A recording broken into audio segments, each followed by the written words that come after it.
All right. Hello, everyone, and peace of Christ to all of you. Please invite your friends.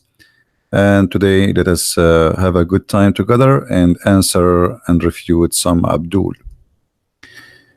Uh, the Mohammedan always, their busy time is to prove to us that Jesus is not God. And their busy time, actually, to put Jesus down. Yet they claim that he is a prophet. But by saying that Muhammad is the best of mankind, you are insulting Jesus. That is guaranteed. They claim that the Bible is corrupt. But suddenly there's a verse in the Bible, the Muslims, they love it.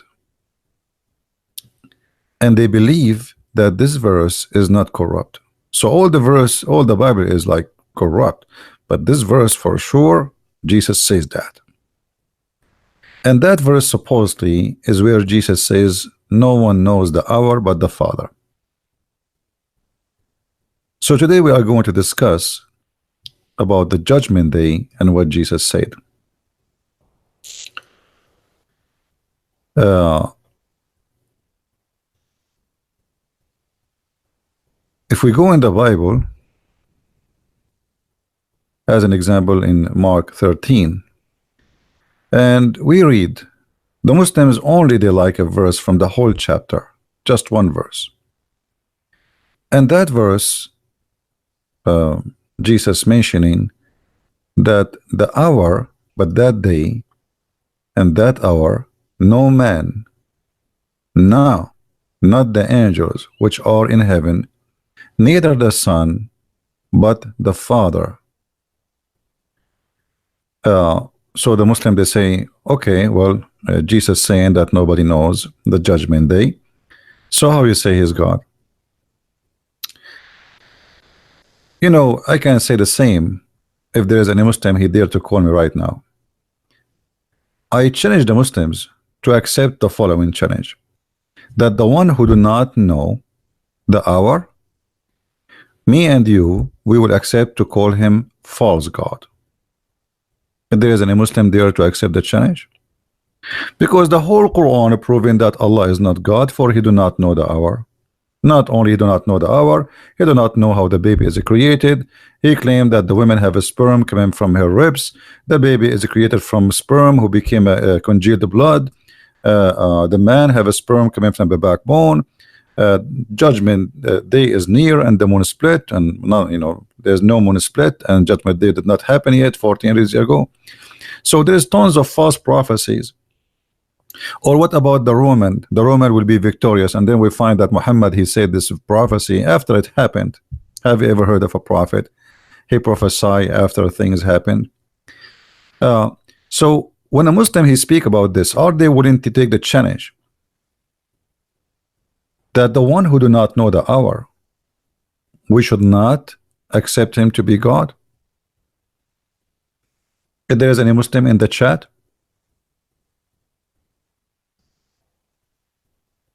if there is anyone in the chat. Anyway, always we will be happy to find Muslims who they can have little decency in case they do. But the point of making this statement is to make you suspect your disbelief. But here we notice something very important. If the Bible is corrupt as the Muslims they claim,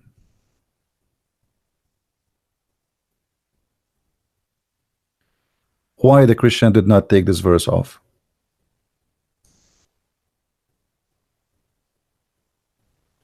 Is the Christian people did not, maybe we Christian we did not see it? Maybe the Christian are not aware of it. Maybe the Muslims they were able to read it. We know, like we just learned from the Muslims.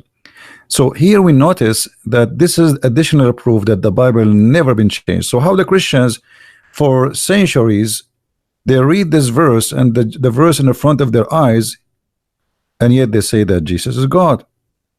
And why did they not take it off? They changed the whole book. They left this verse. Here you see how Muslims get themselves busted.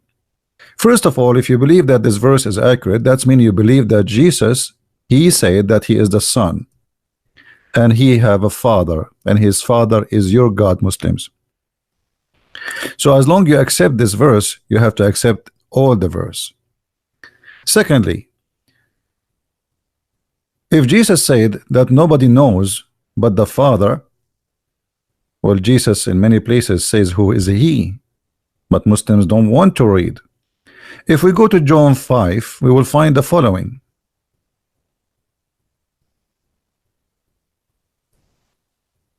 John 5.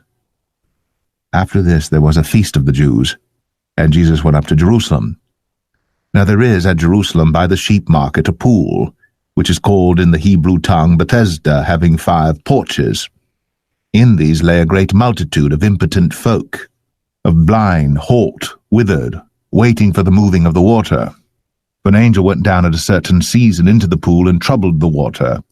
Whosoever then first after the troubling of the water stepped in was made whole of whatsoever disease he had. And a certain man was there, which had an infirmity 38 years. When Jesus saw him lie, and knew that he had been now a long time in that case, he saith unto him, Wilt thou be made whole? The impotent man answered him, Sir, I have no man, when the water is troubled, to put me into the pool, but while I am coming, another steppeth down before me. Jesus saith unto him, Rise, take up thy bed, and walk. And immediately the man was made whole, and took up his bed, and walked. And on the same day was the Sabbath. The Jews therefore said unto him that was cured, It is the Sabbath day. It is not lawful for thee to carry thy bed. He answered them, He that made me whole, the same said unto me, Take up thy bed, and walk. Then asked they him, What man is that which said unto thee, Take up thy bed, and walk? And he that was healed wist not who it was, for Jesus had conveyed himself away, a multitude being in that place. Afterward Jesus findeth him in the temple, and said unto him, Behold, thou art made whole, sin no more, lest a worse thing come unto thee. The man departed, and told the Jews that it was Jesus which had made him whole. And therefore did the Jews persecute Jesus, and sought to slay him, because he had done these things on the Sabbath day. But Jesus answered them, My Father worketh hitherto, and I work. Therefore the Jews sought the more to kill him, because he not only had broken the Sabbath, but said also that God was his Father, making himself equal with God. Hold on. Then answered Made Jesus and said himself, unto them, made himself equal to God. Jesus, he just said, and the Bible says that he made himself equal to God. So the Jews, they don't want to kill Jesus because he is claiming to be a prophet, but he made himself equal to who? To God. And this is written in front of us. So here we notice Jesus, who say clearly that he is equal to God, and call God his Father too. So they said not only is breaking the Sabbath, but he is making himself equal to God. Read it carefully. Then answered Jesus and said unto them, I say, verily, verily, I say unto you, the Son can do nothing of himself. The Son what? Can do nothing of himself. Let us say it again for the deaf Muslims. The Son can do nothing of himself. What if we go to Mark? It says, not even the Son. For the Son can do nothing of himself. Are you getting the point, guys? So the Son in this earth, he can do nothing by himself. Everything I have is given to me from my Father. For the Son can do nothing of himself. Now, why the Muslims, they stuck with that one? What about stick with this one? Because Jesus, he just said the Son can do nothing of himself. Okay, what does that mean? But what he sees the Father do. For what things he does, he does, those also doth the Son likewise. For the Father loves the Son, and showeth him all things that himself does. And he will show him greater work than those that ye may marvel. Here Jesus telling us that the flesh in the front of you, this is not his power. This is the power is given to me. I am the word of God in the man. The Son, he always do things which is given to him from the Father, for he can do nothing of himself. So when you ask Jesus about when the hour will come, he is talking about the Son. Jesus, he called himself many times in the Bible the Son of Man. The Son of the Man, the Son of the Man, the Son of the Man. So the Son of the Man, he can do nothing of his own. He is in the flesh, and that make him limited for the flesh. Yet Jesus, in the same chapter we are reading, he made the man go or run. He cannot walk. Jesus, he made the blind see. Jesus, he resurrected people from death. Jesus, he tell you even what you had in your houses in the Quran. But Jesus said, everything I have is given to me from my Father. Let us continue listening and see how easy to answer the Muslims' lies and deception. Verily, verily, I say unto you, the Son can do nothing of himself, but what he seeth the Father do. For what things soever he doeth, these also doeth the Son likewise. For the Father loveth the Son, and showeth him all things that himself doeth, and he will show him greater works than these, that ye may marvel. For as the Father raiseth up the dead, and quickeneth them, even so the Son quickeneth whom he will. For the Father judgeth no man, but hath committed all judgment unto the Son, that all men should honor the Son, even as they honor the Father. He that honoreth not the Son I will stop here. So the Muslim, they claim that Jesus said that the Son, okay, Jesus said he don't know the judgment day, but Jesus will be the judge in the judgment day. And even Muhammad, he said that the Messiah Isa, he will come down as a hakaman muqsitan, which means an absolute just and justice. Hakaman muqsitan. How Jesus can be hakaman muqsitan?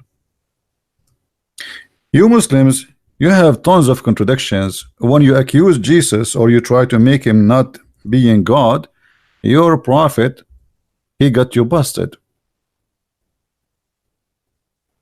Jesus do not know the judgment day, but he will be the judge for the judgment day.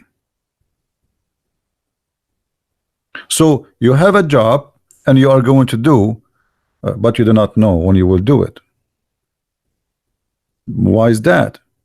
Because Jesus said it clearly, the Son can do nothing of his own. Nothing of his own. Everything he have is given to him from the Father. So judgment day is not a decision Jesus will make for you now, because simply we don't believe in destiny. You see, the Muslims, they believe in destiny, that judgment day is already written. The day, the hour, what will happen, even what we do, even the sin we did, according to Islam, Allah, he wrote our sin. If you remember when Muhammad, he claimed that Adam and Moses, they have a debate, and Adam, Moses, he said to Adam, because of you we are out of heaven. So Adam, he says to him, do you blame me for a sin written for me 40 years before Allah created me? So to understand judgment day in Christianity, you have to stay away from the stupidity of the cult of Islam, because in Islam, even your sin is not your sin, it is the sin of Allah. Let me show you. So the Muslims will not make, and we will go to the Bible, but we are just connecting the dots and show you how we are totally different from what Muslims believe. As you see, this is Sahih al-Bukhari, so the Muslims cannot say those hadith are stupid and they are, they are not accepted, etc. So Moses and Adam, they have an argument, and Moses look like he is believing in the original sin, and yet the Muslims, they claim that Moses was a Muslim. But Moses is a prophet, but he do not know what the original sin, because he believed exactly what the Christian believe. Moses accused Adam that because of you, we are out of heaven, which means Moses cannot be Muslim. And here Muhammad, he got himself busted again, because how every Muslim today, he knew that original sin should be rejected, because what Islam is about is to reject original sin. But yet Moses, who is a Muslim prophet, he believed in original sin, and he accused Adam that because of you, you are our father who disappointed us and turned us out of paradise. That is original sin. Here you see Muhammad prove to us that Muslims claim that Moses, and Muhammad claim that Moses was a Muslim, is a big fat lie. Then Adam said to him, "Oh Moses, Allah favored you with his talk," which means he spoke to him directly. And he wrote, and this is very funny by the way, because I thought Adam too, he spoke to Allah. So what do you mean spoke to you directly? Isn't it Adam who sneezed and Allah, he says to him, bless you? Isn't it Adam who asked Allah for forgiveness, and Allah said to him, he asked him for forgiveness in the name of Muhammad, and Allah, he says to him, how you know the name of Muhammad? He says, I saw it written in your throne. Stupidity, tons of fiction stories. So he said to him, okay, Allah, he spoke to you directly, blah blah blah, and then he says to you, and he wrote the Torah for you on your hand, but yet do you blame me for an action which Allah had written in my fate 40 years before my creation? So in the cult of Islam, your sin is not your sin, it is sin Allah, he decide for you. In Christianity, we don't have such a thing. So if you go and read what Jesus said about the judgment day, which no one knows but the Father, you will see that Jesus is telling us when the judgment day is going to be, but not the date, but it is by the act. For the judgment day will be by our act, not by a written destiny. Here we have a written destiny, which means it is known. Allah wrote your sin, Allah, he made you sinner. Even Muhammad, he claimed that when you commit adultery, it's not you who is an adulteress, it's Allah.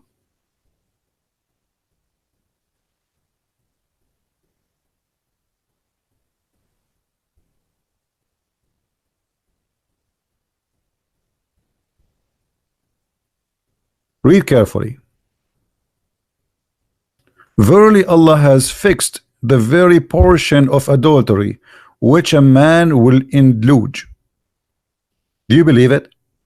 So when you commit adultery, it is not your choice to commit or not to commit. Allah, he fixed, he have it fixed for you. So in Islam, in the cult of Islam, all your sin is already written, because this is a decision Allah, he made. It's not you. As you see, it says, verily Allah has fixed the very portion of adultery which a man will indulge, which means you don't have a choice to do or not.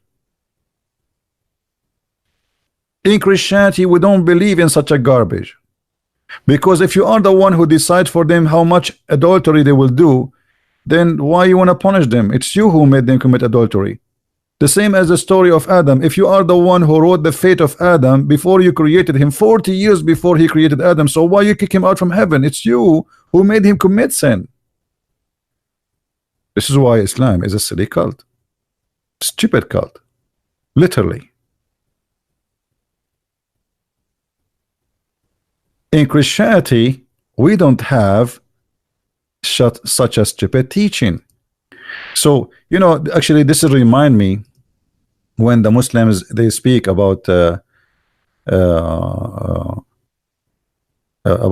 Jesus, you know, remind me when Jesus, he said to them, you predict like the from the weather, you know, like you say the weather, like we look at the sky, we see it red, so we predict a storm is going to be. If you go like to Matthew 16 as an example, let me see if I can open it.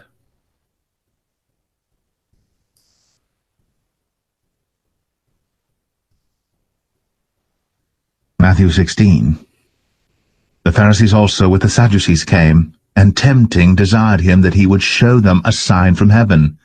He answered and said unto them, When it is evening, ye say, It will be fair weather, for the sky is red.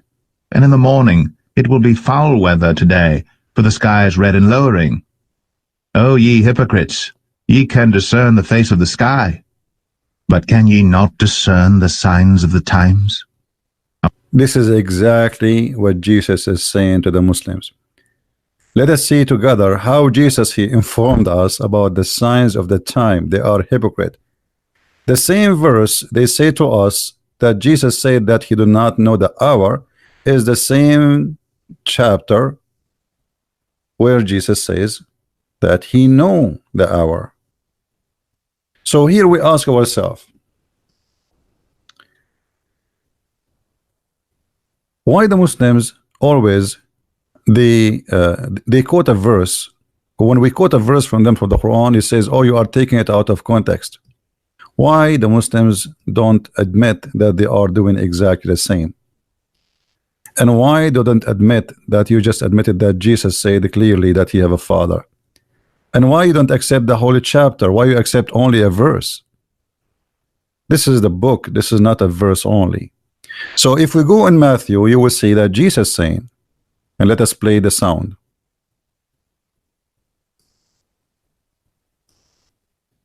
Matthew 24.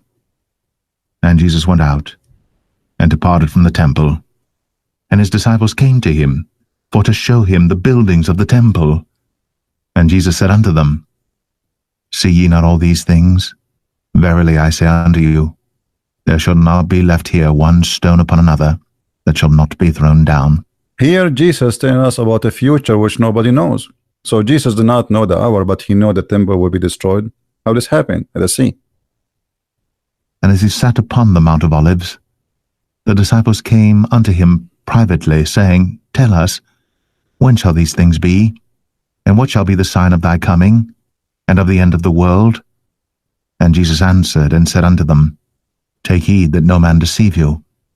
For many shall come in my name, saying, I am Christ, and shall deceive many. Wait, see what was the question, guys? What was the question? When is the sign? When is the day, the judgment day? So they jumped to the end, but they did not read the beginning. Jesus is there. He did not say to them, I don't know. You see, he did not say to them, I don't know. They are asking you when the hour will come. Guys, are you listening?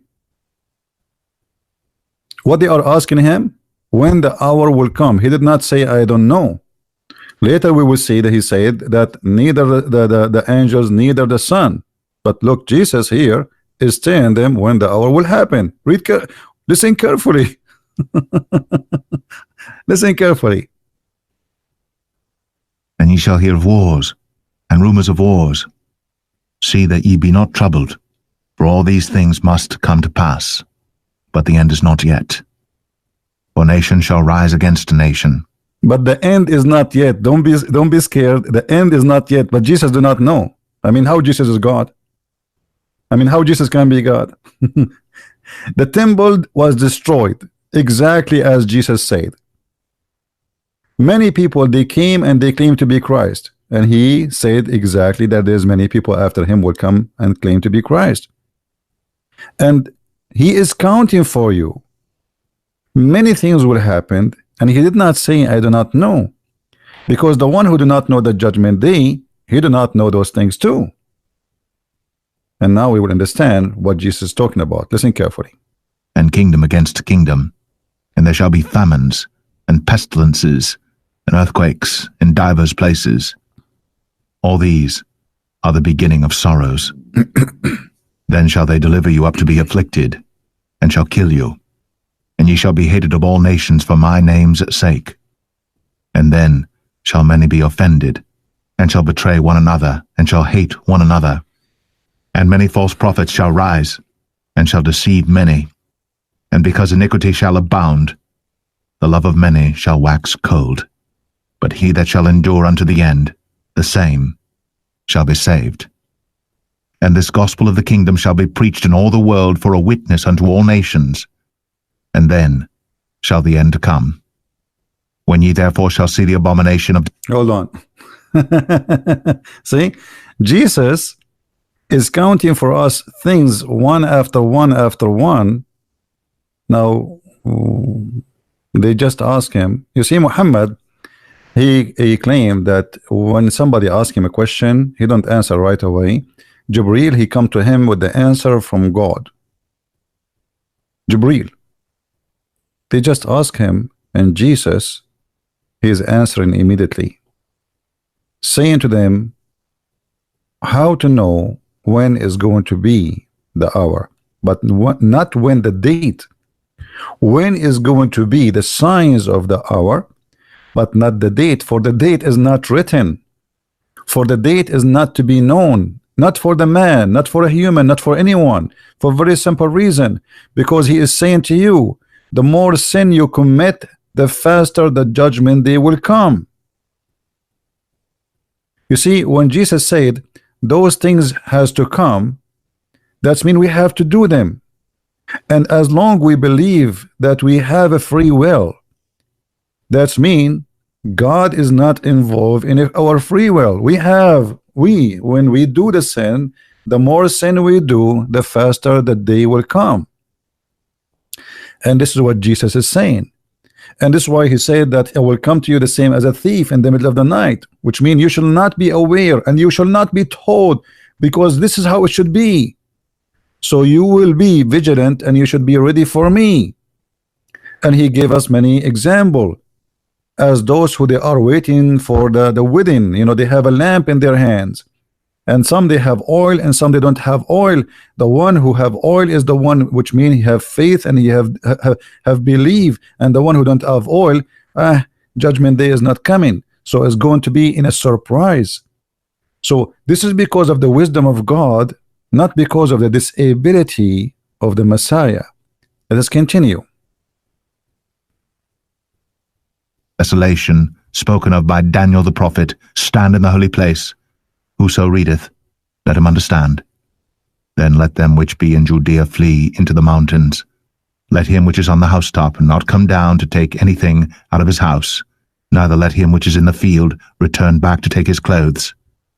And woe unto them that are with child, and to them that give suck in those days. But pray ye that your flight be not in the winter, neither on the Sabbath day. For then shall be great tribulation, such as was not since the beginning of the world to this time, no, nor ever shall be. And except those days should be shortened, there should no flesh be saved. But for the elect's sake, those days shall be shortened. Then if any man shall say unto you, Lo, here is Christ, or there, believe it not. For there shall arise false Christs and false prophets, and shall show great signs and wonders, insomuch that, if it were possible, they shall deceive the very elect. Behold, I have told you before. Wherefore, if they shall say unto you, Behold, he is in the desert, go not forth. Behold, he is in the secret chambers, believe it not. For as the lightning cometh out of the east, and shineth even unto the west, so shall also the coming of the Son of Man be. For wheresoever the carcass is, there will the eagles be gathered together. Immediately after the tribulation of those days shall the sun be darkened, and the moon shall not give her light, and the stars shall fall from heaven, and the powers of the heavens shall be shaken. And then shall appear the sign of the Son of Man in heaven. And then shall all the tribes of the earth mourn, and they shall see the Son of Man coming in the clouds of heaven with power and great glory. And he shall send his angels with a great sound of a trumpet, and they shall gather together his elect from the four winds, from one end of heaven to the other. Now learn a parable of the fig tree. When his branch is yet tender, and putteth forth leaves, ye know that summer is nigh. So likewise ye, when ye shall see all these things. You see, look what Jesus just said. There's Abdul saying you are confused. You are the one who's confused. You Muslims are even confused about the gender of your God. He keeps saying he, and yet you say to us Allah is not a male, and you say to us why Jesus is male. Allah himself, he says if you want to have sex, he will have a wife from the black-eyed women, and yet you say to us Allah is not a male. You are confused even about the gender of your God. You do not know even what Allah word mean. What the word Allah mean? I never saw a confused cult as Islam. Now listen here carefully. Jesus said, when you see learn from the parable of the fig tree, when his branches is yet tender and put forth leaves, you know that the summer is nigh. So all of those things Jesus he said to us is about learning when the judgment day will be, but is not going to know yet. You is not going to tell you what's going to happen, but it's getting closer and closer and closer, for the signs is coming. The same as when winter come, we see the leaves falling down, so we know when the winter is coming. So Jesus here told us all those things which nobody knows. Yet a Muslim, he says to me that Jesus said he do not know. Let us continue the chapter to the end.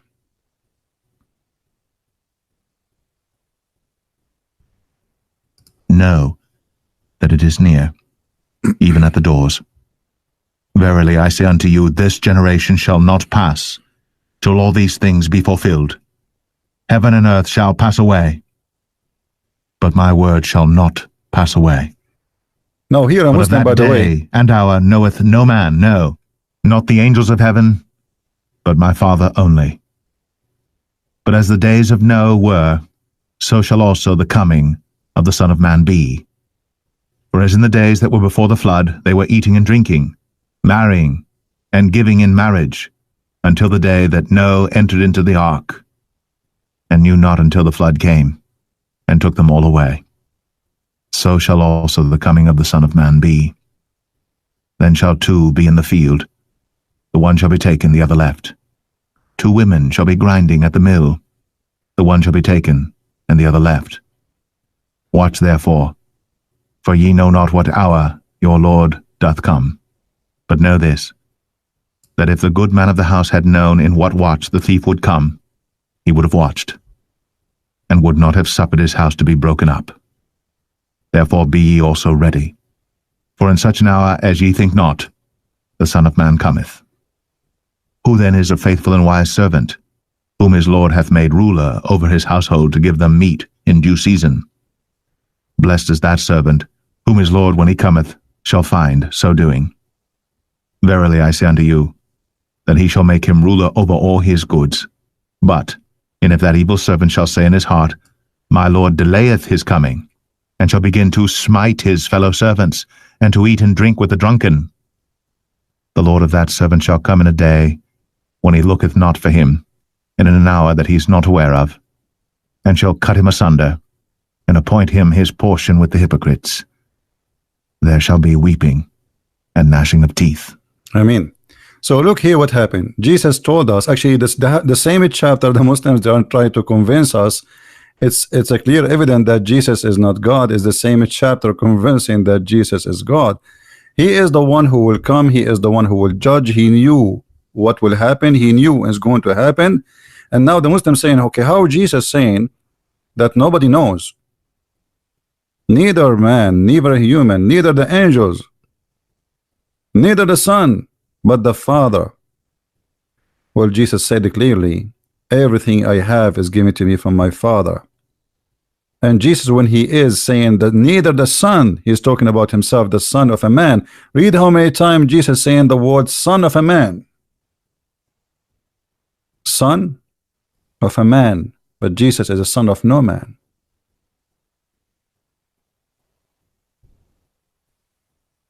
Son of a man, the Son of a man, the Son of a man, all over. So how come you did not notice Jesus saying the Son of a man is the one who do not know? Which means Jesus in earth is speaking about himself, for everything he have is given to him from his Father, and that decision of the judgment day is going to happen when it's time for it. And the Son of Man, he will be the Son of God in heaven, and he and the Father, they do make decision when it's time for it to be. The Messiah himself, he is the judge. He is the judge who will come for judgment day. So the judge who will come in the judgment day, he do not know when the judgment day will happen. He do not know, but he told us all those things will happen for a very simple reason. For the time will come when we accomplish our sin, God will decide the judgment day to be. It's not about knowing the future, it's about we accomplishing the future. It's about we making sin. You know, when God he burned the cities of Gomorrah, the Bible says if there is only 10 decent people, he will not burn it. So the decision of burning the city was not pre-written. It was not preordained. It's about how fast those people they are going to be corrupt. So all the sin we do is going to make the judgment day to come, and it's not for a human being to know, for this is going to be a surprise from God, for it is not pre-written. So let's make it simple. We are not the same as the Muslims who believe in fate, because if you know fate, it means you know when the story is ended, because you are the one who wrote the story. God he gave us a free will, and the free will is do whatever you wish, as you wish. I told you what to do, I told you what not to do. But the faster you corrupt yourself, the faster the judgment will come upon you. So the Messiah said to us what we will do to ourselves. Not only things will happen, what we will do, for he knew the future. But yet the faster we do those things, the faster we will have the judgment day. This is not about knowing the future. This is about, this is the wise, and this is God justice. Because if I tell you okay, tomorrow judgment day, suddenly everybody is praying and everybody repent. So it's not to anyone to know. It's not for anyone to be knowing, for a very simple reason, because you are the one who have to make the judgment day to come to you. It's us. It's not God. Like, let us say you have a box of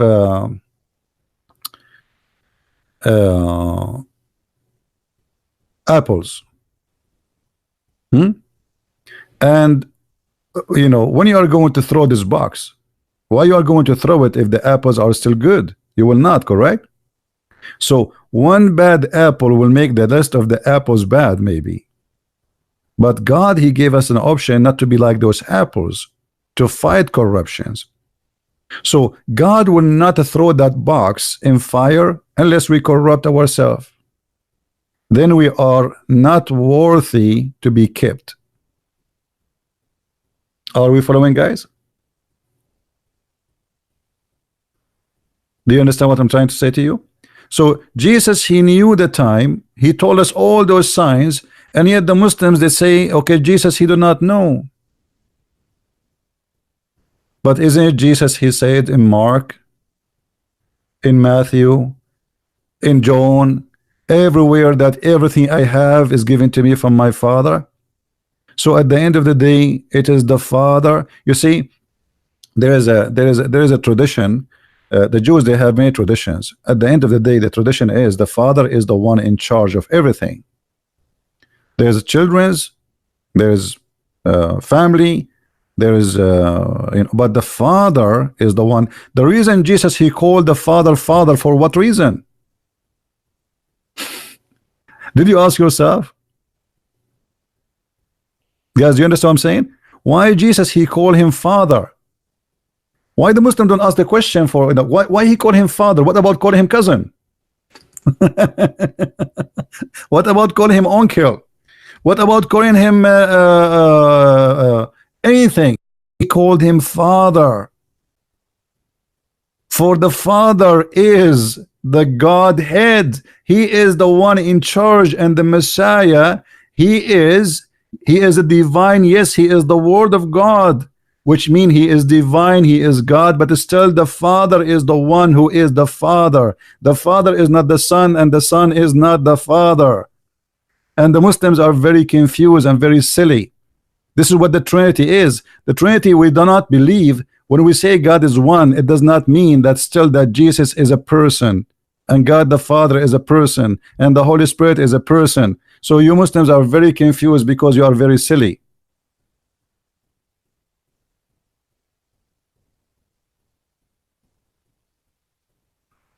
And no, there is nowhere in the Bible speak about the destiny. He's talking about the destiny of those chosen one, the chosen one. The chosen one, my friend, this is not a destiny as a destiny, which mean because Jesus said, not everyone says to me, God will enter the kingdom of my Father, but the one who do his will. The destiny here is doing the will of the Father, which mean it is not something he wrote for you.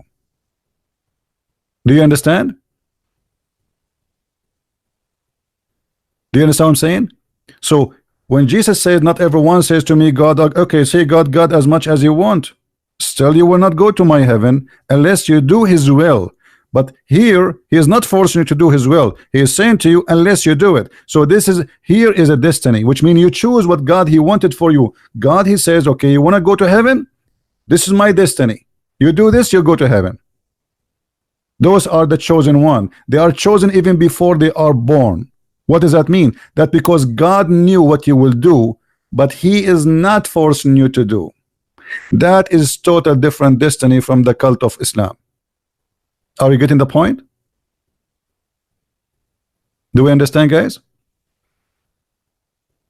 If we are going to do what we are forced to do, then you know, then what's the point of going to heaven? If we will do the same as the story of Muhammad, you know, Allah he wrote for us our destiny, and then we do what Allah wrote for us. So why I'm punished? Not only that, Muhammad he claimed that even a child,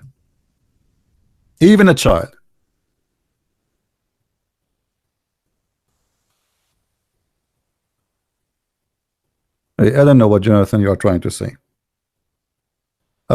Even a child, he died who is an infant.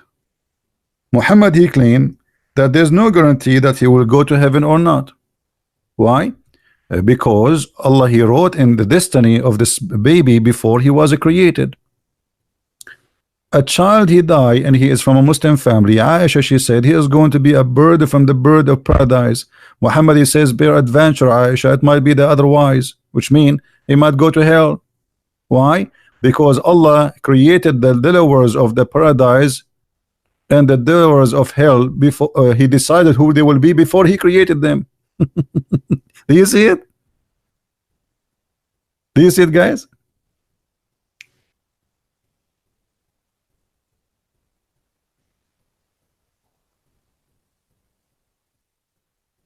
You claim that predestination and the lack of free will is from Islam. You know, you can if you want to try to give interpretation as you wish, we just explain it. The Bible is so clear. It's not up to you. When Jesus says not everyone's, you know, say to me God will go to heaven, but the one who do his will, that is what destiny is about, which means there's a destiny of death, there's a destiny of life, there's a destiny of hell, there's a destiny of fire. That is the destiny we are talking about. And there's a destiny that those who they are chosen. What does that mean? There's people who they are chosen to be with God, but why they are chosen? For they do his will. So their destiny is guaranteed by their act. Did you get it, Mr. Jonathan? So your act is your destiny. It is not a destiny written for you. And the Bible is a book, is not a verse. So what some people they do, they try to make from a verse a book. It's not up to you. Why God he judged Adam? Is that because God he wrote to Adam to commit sin, as Muhammad he said? No.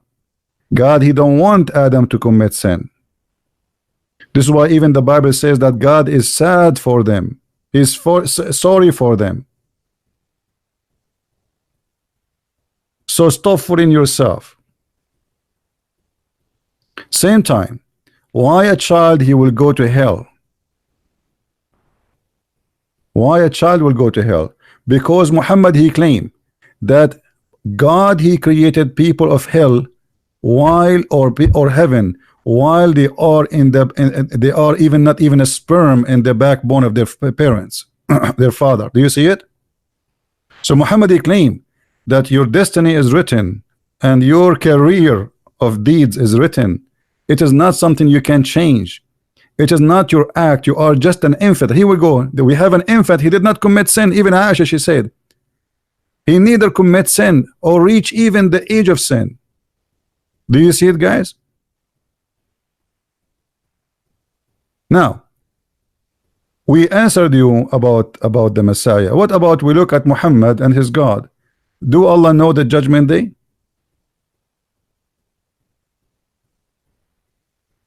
Do Muhammad know the judgment day? Do Allah know the judgment day? They don't. The Quran says that Allah said, not me, that the judgment day is near and the moon is split. But that was 1400 years ago.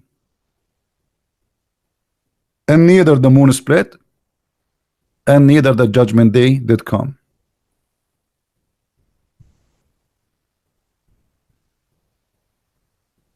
So you try to misquote a verse from the Bible, trying to understand it the way you are claiming. And I challenge you to explain to me the holy chapter and tell me that Jesus is not God. And here you notice when Jesus speak about future, even the Quran confirmed that Jesus, he can tell you what you hide in your, he can even read your mind. Let me show you from the Quran. And the Quran says that nobody knows the unseen save Allah.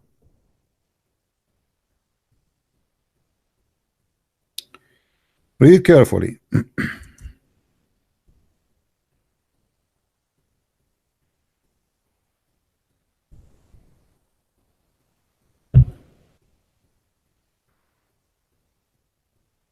This is the Muslim translation, not my translation. And appoint to him, translation between two brackets, a messenger for the children of Israel. Supposedly the Messiah is a messenger for the children of Israel. And here you notice the stupidity of the Quran author. Anyone knows what is the stupidity? What is the name of the book of Isa according to Muslims, guys? What is the name of the book of Isa?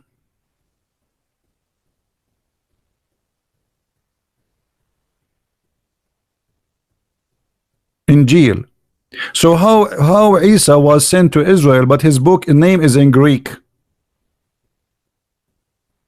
I mean, have you ever heard of a silly, stupid God like this?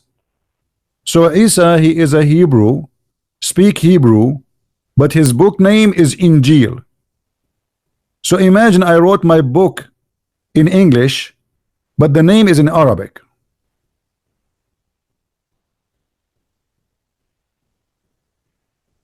And here you notice that Muhammad is nothing but a false potato. Then he continue, he says, I have to come to you with signs from your Lord. The Muslim, they will say this is a sign from Allah. It doesn't matter, the one who is doing the sign is Jesus. Listen carefully. In that I make for you. I, guys, does it say I? Does it say I? I make for you out of the clay as it were a figure of a bird, and then I breathe. You see here, they did not add the I, but there's an I. But anyway, there's an I in the beginning. And they breathe into it. Who is the one who will breathe? Jesus. How Allah, according to the Quran, he made Adam, he breathed into Adam. Jesus, he do breathe, he give life.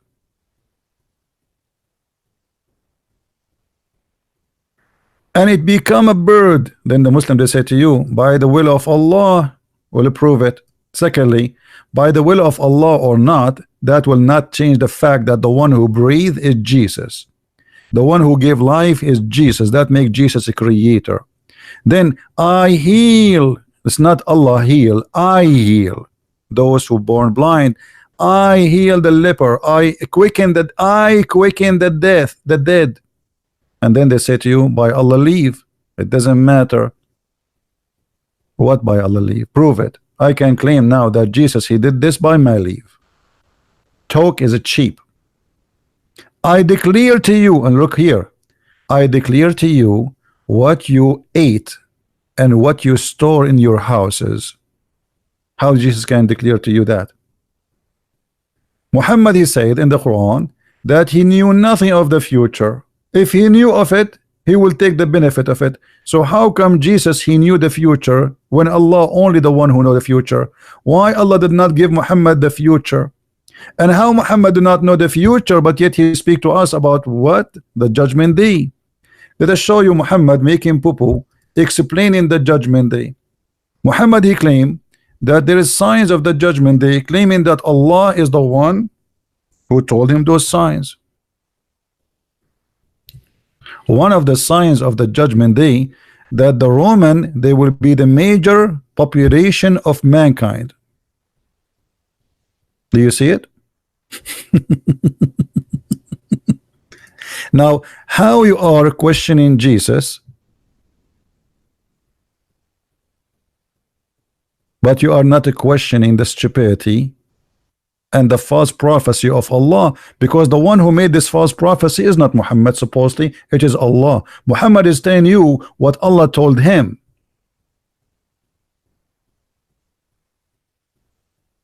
Kabich? Based on this, Allah, he do not know the judgment day, because if he knew the judgment day, he should not say such a stupid thing. What the Roman are the majority of mankind? What is that? So now we have to wait until the Roman became majority of mankind. What we will do? We will nuke China, we will nuke Japan, we will nuke Indonesia, we will nuke Philippines, we will Bangladesh, India. The Roman are the majority of the population of the world, and Allah is God. So if Allah is God, he should not say such a stupid statement about the judgment day. Obviously he's not. What about Muhammad? He claimed that before the judgment day, the people of Gog and Magog, they will attack you and they will throw their arrows at you.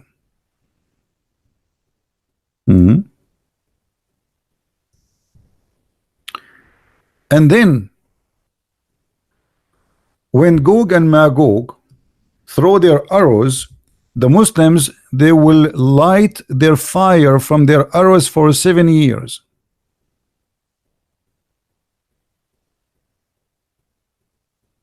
Arrows which is made from wood.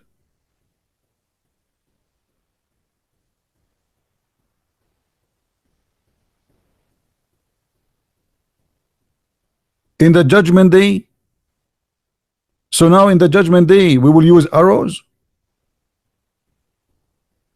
So why Saudi Arabia is buying the F-16 and F etc., and why the Iranian they want to make a nuke, and why the Pakistani making nuke? If the Gog and Magog they would use arrows. This is a sign of the judgment day. Somebody's asking me question: when the Father is the most powerful, then why we pray to Jesus, not to invisible God the Father? Who said we don't pray to the Father? When they asked Jesus how to pray, what he said? He says, our Father out of heaven. Didn't he? However, Jesus said, the one who saw me, he saw the Father, which means you pray to the Father, you pray to him too.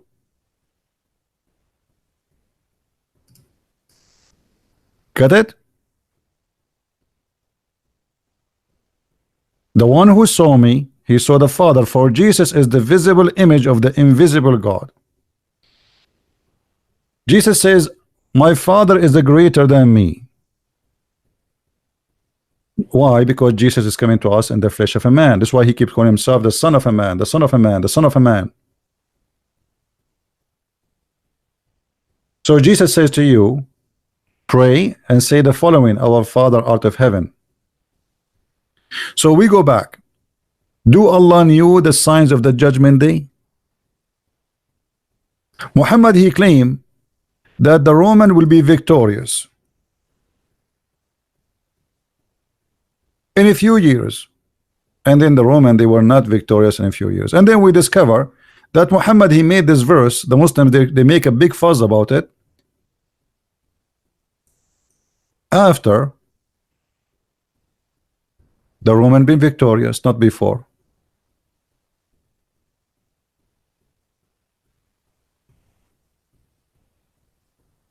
The Muslim, they make big noise about this, how the prophet he prophesied the victory of the Roman. Read the story. Abu Sa'id narrated, on the day of Badr, the Roman had a victory over the Persian. So the believer were pleased with that. Then the following was revealed. Alif Lam Mim, the Roman have been defeated, up to his saying, the believers will rejoice. So this is a verse was given after the Roman been victorious. Have you ever heard of a prophecy like this? Imagine Trump, he became a president in the year 2016, and now I prophesy that Trump will be a president in 2016. But we are in 2019. Don't you think that the prophecy is too much late? What about I prophesy for you the weather yesterday? Is that will make you happy?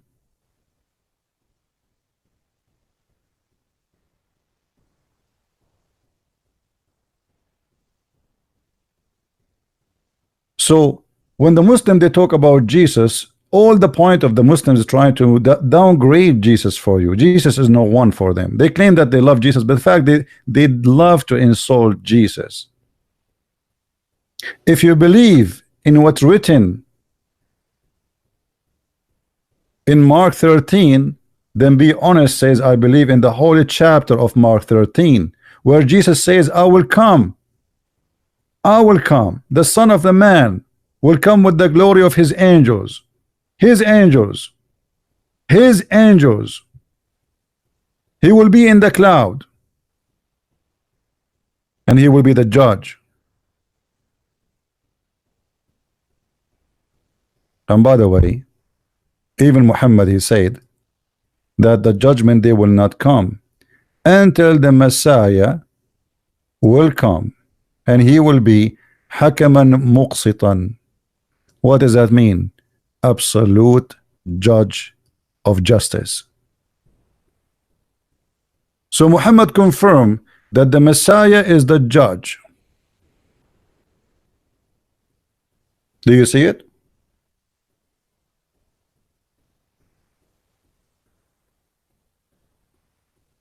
The judgment day will not come unless the Messiah will come between you,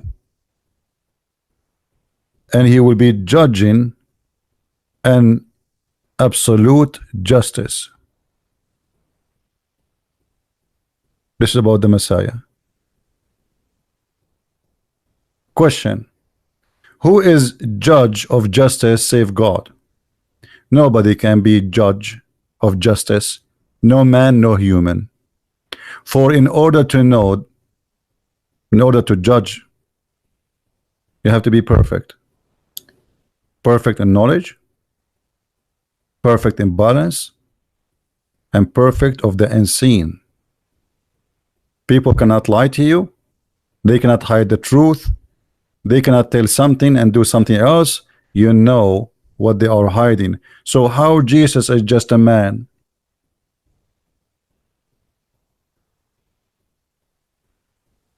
And here you will see Muhammad making something very silly as usual. The Messiah is going to kill the pig. I mean, have you ever heard of a silly God like this? Allah, he have an enemy. His name is Mr. Pig. So Allah now will send the Messiah in a very action mission. Sylvester Stallone Isa. Isa will come and he have a big sword. And with his big sword, he is going to kill Mr. Pig. Because Mr. Pig is #1 enemy to Allah, and he will destroy the cross. So imagine in the judgment day, the Messiah is going to stand in the front of this pig, and he will say to him, I'm talking about the Muslim Messiah, the funny Messiah of Islam. Hey pig, you are the enemy of Allah and I'm coming to kill you. Allahu Akbar. The pig, he says, okay, try. I don't even care. I'm smoking cigarette now. Do you see I'm shaking? I'm not. And then the Messiah, he will say, okay, grab your gun. This is a God. This is a God. His worry about little poor animal is a pig. he will send the Messiah to kill a pig. I mean, what is the connection between killing a pig with and the Messiah? How stupid that silly religion is.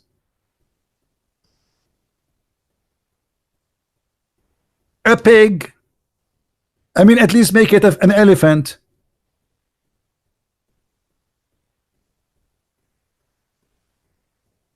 This is what God is about. And judgment day will not happen until we kill the pig. Which one?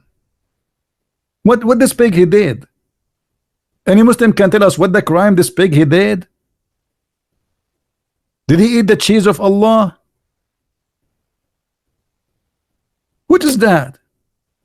And then he will break the cross. Which cross? Which cross he will break? I mean, this is silly. Every house have a cross. The electric column is a cross. Cross the street, my friend. So Jesus will come and break the cross. Which one?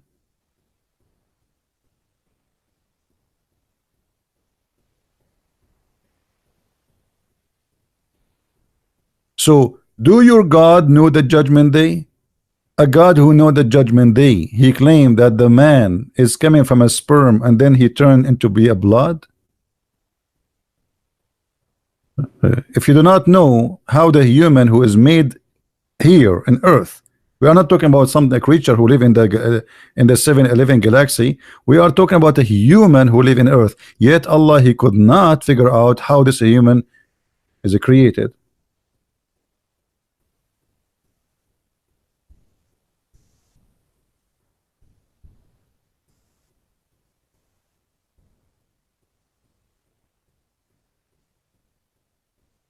Read carefully.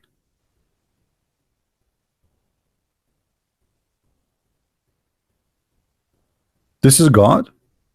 God, he believed that then we made the sperm into a congealed blood. Your God do not know the sperm, how it made it. In different verse, he said the sperm is coming from the backbone. So how a person who claimed to be God, he do not know even such a stupid thing, a sperm, where it's coming from, and what the sperm will be, and he claimed that the sperm will be transformed into a blood, which is a dead blood, and then that blood will be a baby.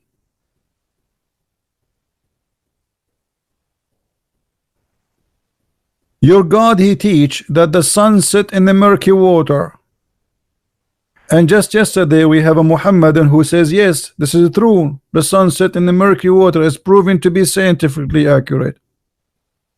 Your God, he believe that there is a sin, the sun have a sitting place.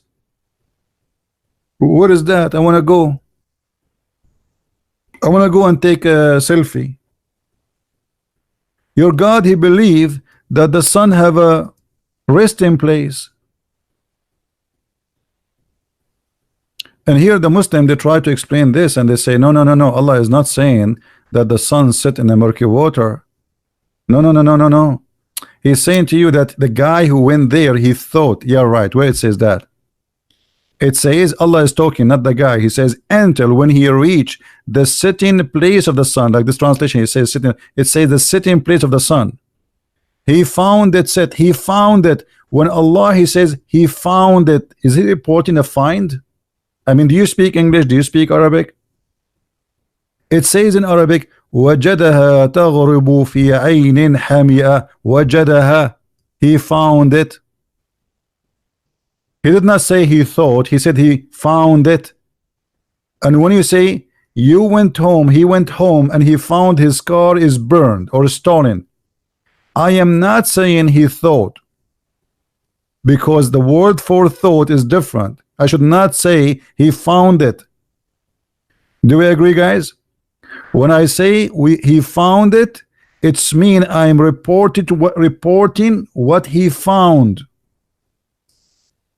not what he thought. There's a huge difference between he found and he thought.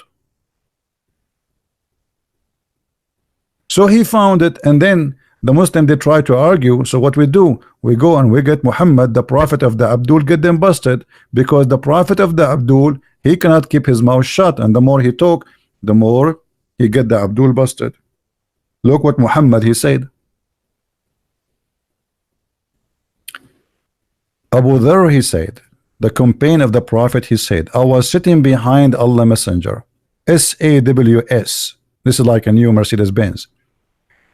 And who was riding a donkey while the sun setting. He asked, do you know where this set? I replied, Allah and his apostle knows best. He said, it's set in a spring of warm water.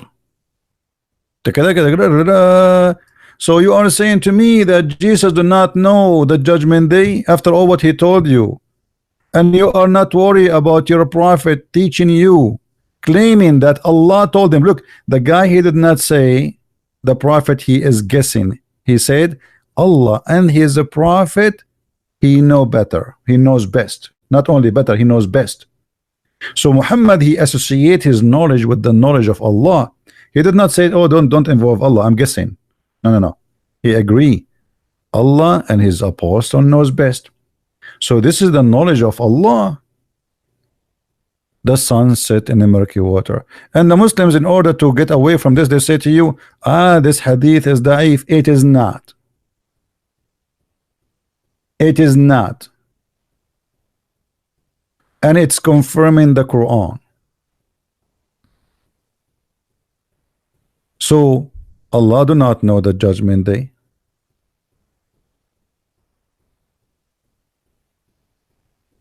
Allah, he know nothing. The Muslim, they say to us, Islam will dominate the world. Muhammad, he prophesied that Islam will die. So even with their claim, they prove Muhammad to be a false prophet. Guys, do you see the hadith? Do you see it? Does it say that nobody would do Hajj no more? Does it say that, or I'm making things up? The judgment day will happen.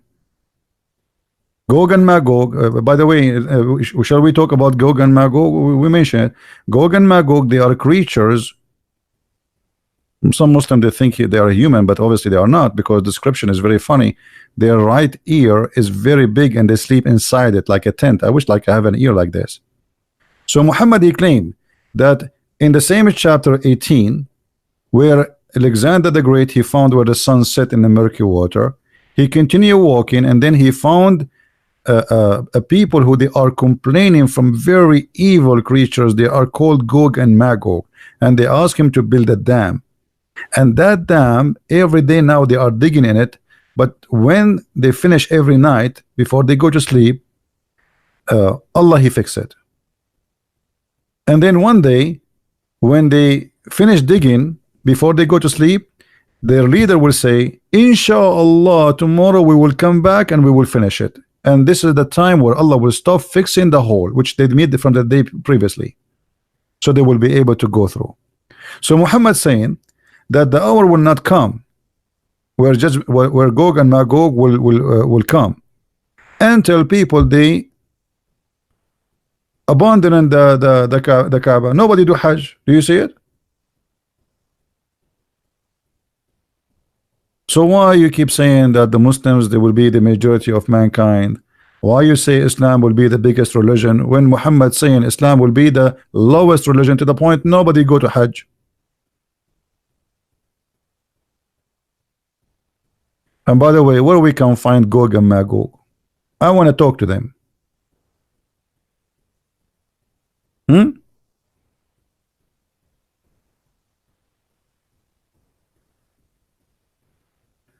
Muhammad, he claimed that you will fight people who their faces are like hammered, making fun of the Asian people, maybe because he speak about the Turkish.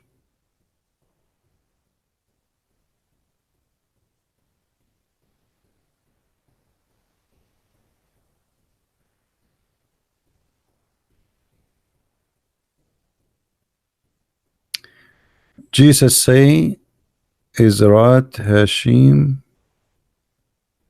What is Rat Hashim? Suppose you are translating now. You are translating Hebrew. Fadi supposedly now he knew Hebrew.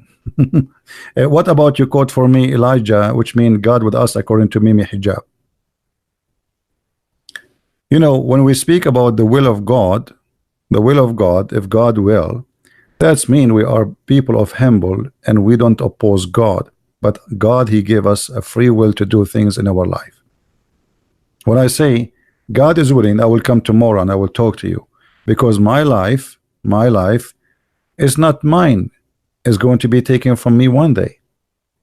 So this is not about what you are talking about. Same time here, why you don't answer where we can find Gog and Magog? Where are those Gog and Magog?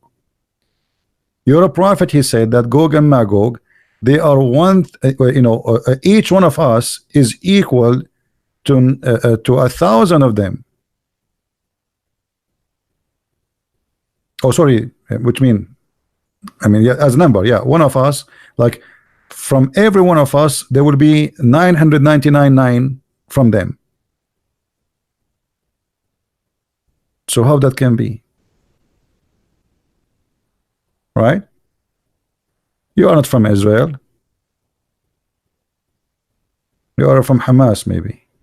You have nothing to do with it. You see, he just admitted that he is from Israel. Did you see? The Muslim, he just admitted he is from Israel. Even the Quran, have you ever heard of a God he do not know the future? Look, an additional proof that Allah is a false God. Allah in the Quran, he promised the Jews the land.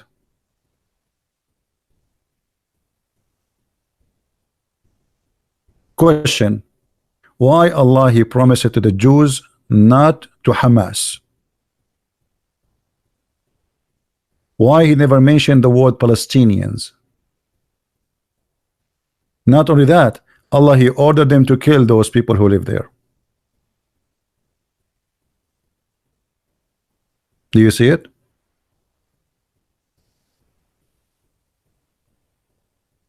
Do you see it? And because the Jews, they refused to kill the people who live there, Allah he punished them and he forbid them from getting inside the Holy Land for 40 years. But the Holy Land is a promise given to the Jews only in the Quran.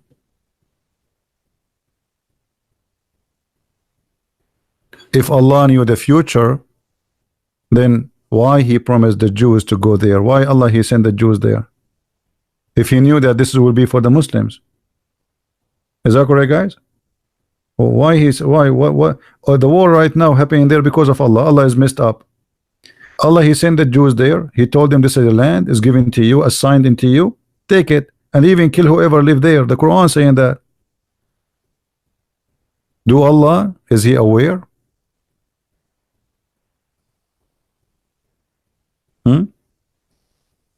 Fadi. You see, the verses you are giving me, the verses you are giving me is a proof to me that Islam is a false cult.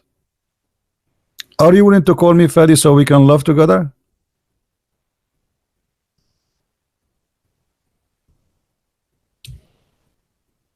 Are you? The verse you just gave me,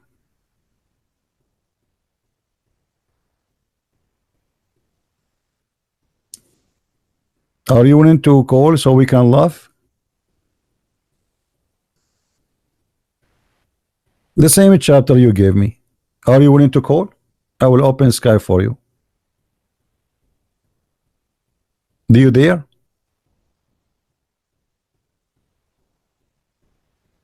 That chapter you gave me, as it is.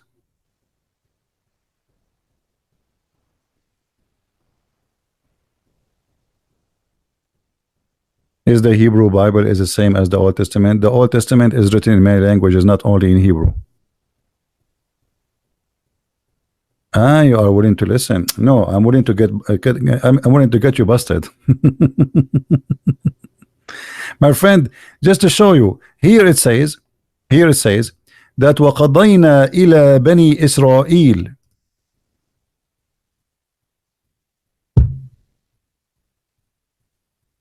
false translation. What translation you like, Fadi? What translation is best for you?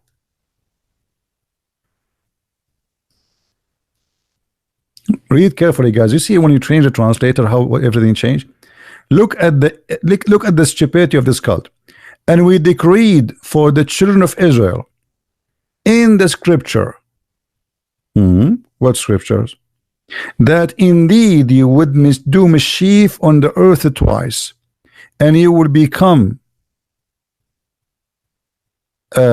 trained and extremely arrogant.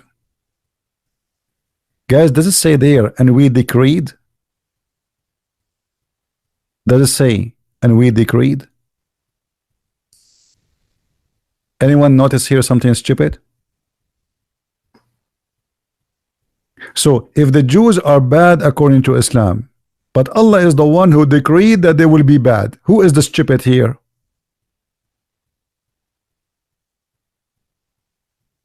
Are you there, Fadi?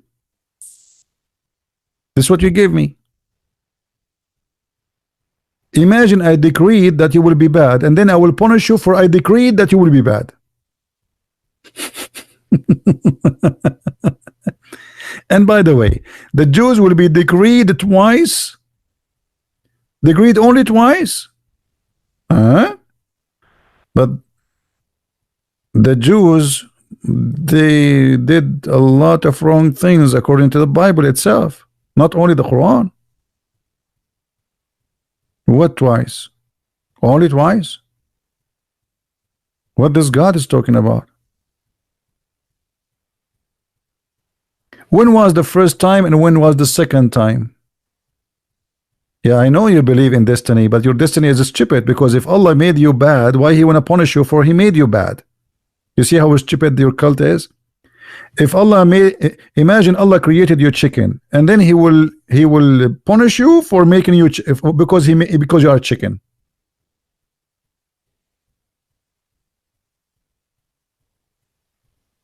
How stupid that is.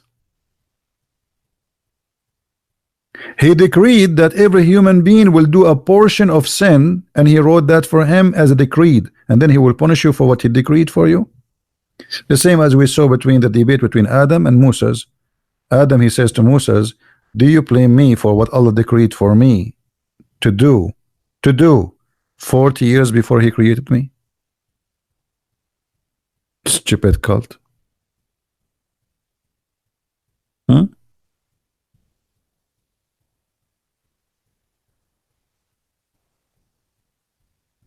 Any Mohammedan? So when you Muslims, you speak about Jesus, that He is not God, quote the same chapter you are reading from, and you will see that there it's proving that He is God. The same verse you are reading for us, remember Jesus saying, my Father. Remember, the same chapter you are reading from, it says that Jesus will be the judge. Shame on you. Do we have any Muslim want to say something?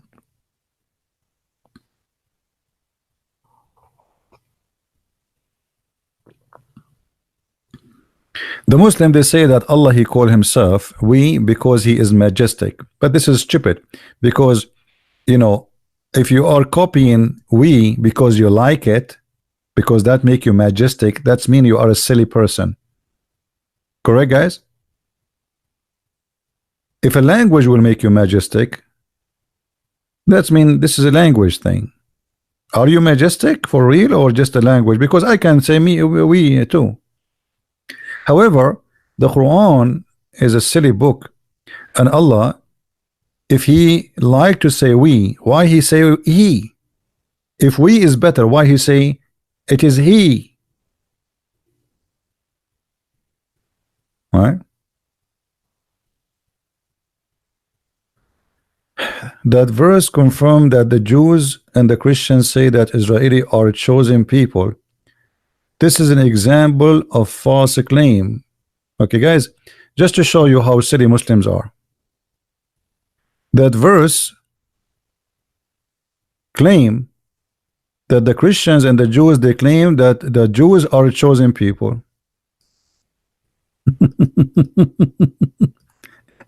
You know, Fadi, Each time you come here, you read and you are read.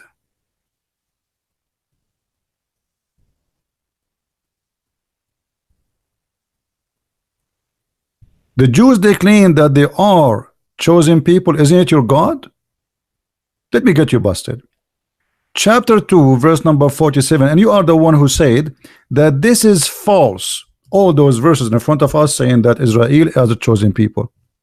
Chapter 2, verse number 247. Take your pant off so we can start spanking, Fadi. Call your mom to give you some Vaseline.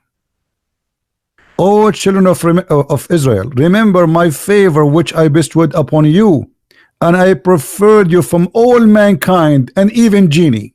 Do you see it? Do you see it? You say to us that the Christian and the Jews, they say that is the Jews are the chosen one, and this is false. Guys, did he say that? Did he say that? Let us put it in the screen again. No, Fadi is saying to himself, what I did to myself today. What I did to myself today. This is what he said. Let me take a snapshot so we can put it in the screen next to the others. You know, Fadi, you are going to enter the book of Genesis, for spanking. I mean, each time you come here, you do something and boom, you get spanked. And then you wonder why. Like, wonder how, and wonder why. And I can see a blue sky, and Zibi is spanking me. I make my head up and down. So you said, and let us read carefully what Mr. Harun said. The verses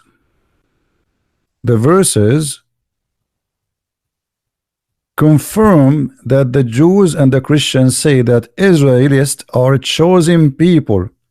This is an example of the false claim that Islam is an antichrist.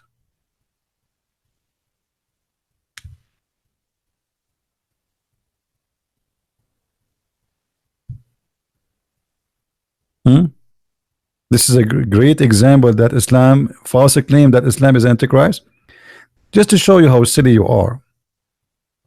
First of all, when you say that Islam is an antichrist, Muhammad, he said, I am the antichrist.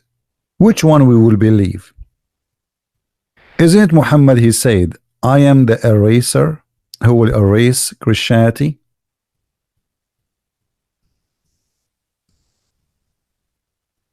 Why he want to erase Christianity?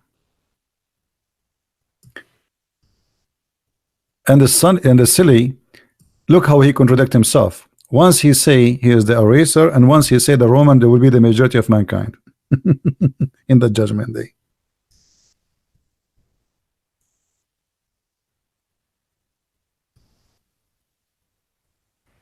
And we will go back, by the way, to the chosen people, the Jews. Muhammad, he said, I have 5 names. One of them is Al-Mahi.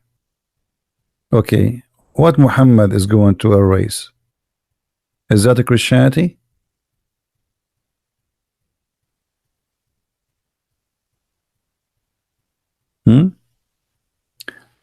Now, the verse here, the one it says that Allah, he favored the Jews upon other people, proving that destiny in Islam is stupid and the correct is to believe in Christianity. Anyone knows why? Anyone knows why?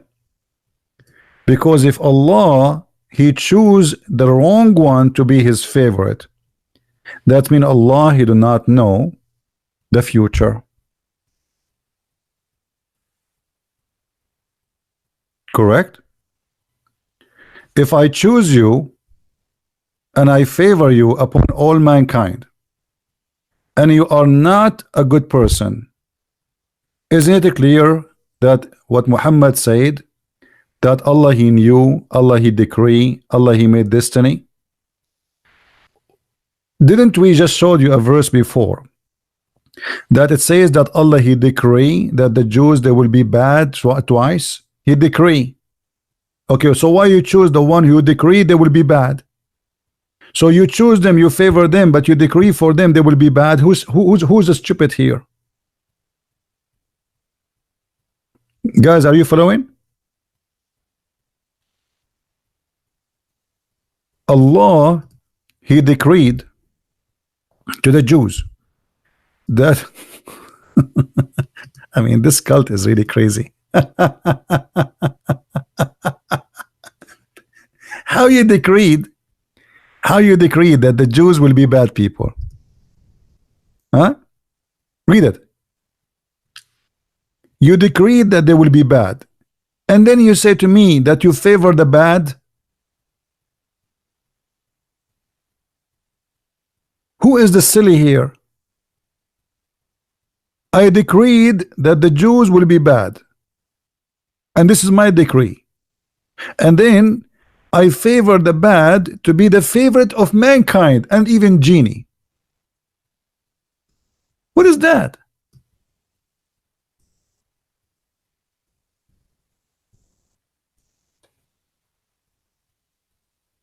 If they don't miss the way, the Jews, then why Jesus came to earth? Yeah, but you see, this is in Christianity. We don't believe in decreed. You see, Fadi, here we have a problem. Allah he decreed that the Jews will be bad. That means the Jews are not bad. The bad is Allah. Number two, why Allah he choose the Jews and he favor them if he is the one who decreed they will be bad? Who is the stupid here? Why he did not favor the Arab? What about favoring the Chinese? Why he chose the Jews if the Jews are bad? So he decreed that the Jews will be bad, but yet he favored the Jews upon all mankind.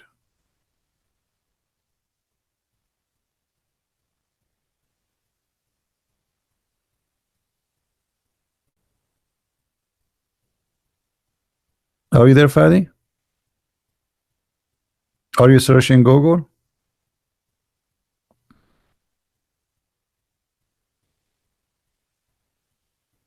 Now, another point.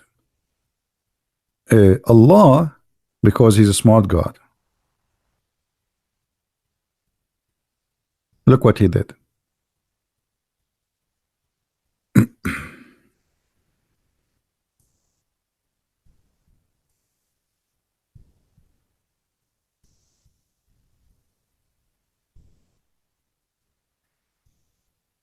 I have a problem with my keyboard. For some reason, sometime the keyboard is typing the wrong letters. All right.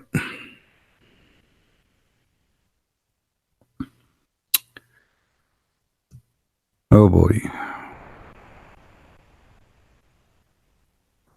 Guys, read with me this. Fadi, I want you to read this. Allah not only do not know the judgment day, not only do not know how the baby is created, not only do not remember which one he created first, the mountains, the trees, the stars. Allah here, he says something very silly. Read with me carefully. It was we who revealed the law to Moses. Therein was guidance and light, but its standard have been judged the Jews by the prophets who bowed, as between two brackets in Islam, fabrication doesn't say that, to Allah will, by the rabbis and the doctors of the law. For them was entrusted the protection of Allah book. Have you ever heard of a stupid religion like this? If Allah he knew the future, why he say he trusted the Jews to protect the book? Isn't it him who said, I decree that they will be bad? So you decree they will be bad and you trust them to protect the book? What the word trust mean? Guys, what it's mean to say I trust you? It's mean I believe in you to be good, correct? It's what trust mean. I believe you are trustworthy.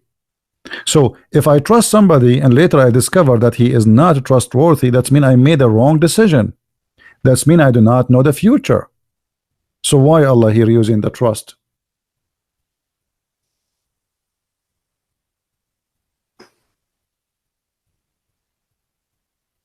Allah, he made a mistake. He trusts the wrong people to protect the book. And by the way, why the Jews should protect the book of Allah?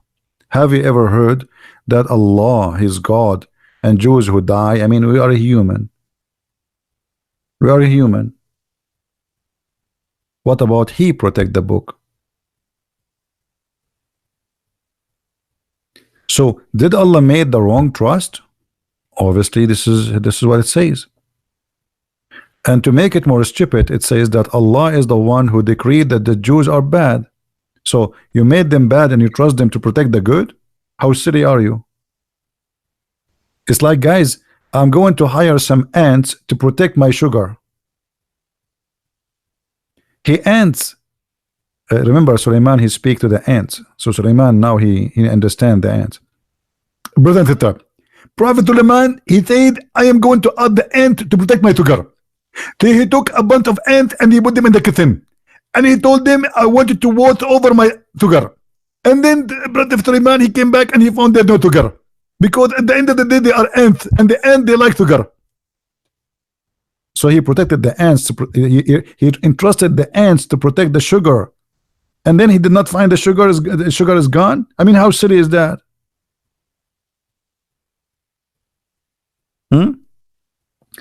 Allah never make mistakes.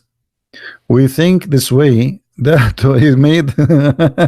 What do you mean? What Ibrahim? If he is the one who decreed they will be bad, and how Allah he entrusted them? I mean, do you see the word entrust in them?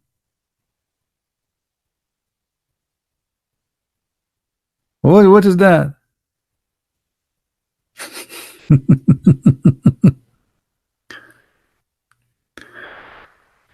What a silly religion.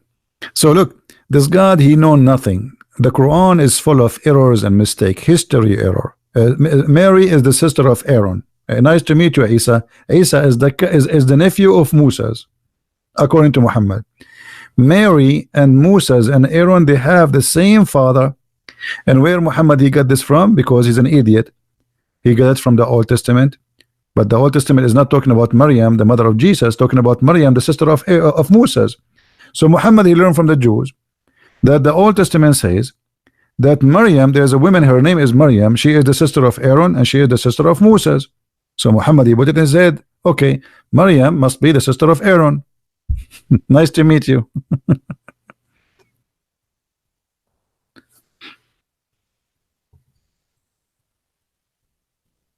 What Allah knows? Haman is a minister for Pharaoh. Moses, he was in the time of the Samaritan. How Moses he met the Samaritan? Huh? محمد قال ألا أخبرتهم أنهم كانوا يسمون بأسماء الصالحين. Fadi saying that they asked Muhammad that this is a mistake. Ka'b al-Ahbar, he came to Aisha. Ka'b al-Ahbar, a Jewish guy who was a Jew, supposedly he became a Muslim supposedly. He said to Aisha that the Prophet said that Aaron is the brother of Mary, but as I know, there's many hundreds of years between Maryam, the mother of Jesus, and Aaron. So Aisha, she said to him, "You are a liar."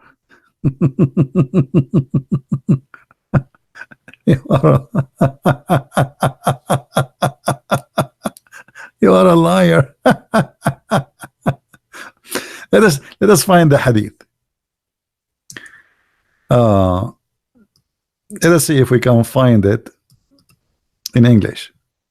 So Muhammad, after he got busted, they told him that. He said, "Oh, in that time they used to call by their ancestor." Just let me get you busted again. Fadi. Mary, she is not from the ancestor of Moses. This is how stupid your prophet is. Moses is from different tribe, so he is not her ancestor. Even this one is stupid. I look like I cannot find it here. Let us see. But we can find it in Al-Qurtubi.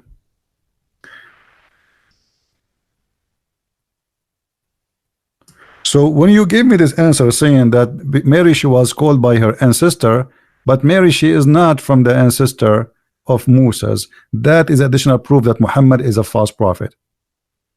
How Moses can be the ancestor of Mary? Do you see how silly your answer is, and how silly your prophet answer? If I am from different tribe, how they are the ancestor? My friend, I do not need to type. I do not. Here we go. This is Tafsir al-Quran in front of my eyes, and you speak Arabic. Ka'b al-Ahbar, he came to Aisha, and he said to her, وقال كعب الأحبار بحضرة عائشة أم المؤمنين رضي الله عنها إن مريم ليست بأخت هارون أخي موسى فقالت له عائشة كذبت. Do you see what Aisha said?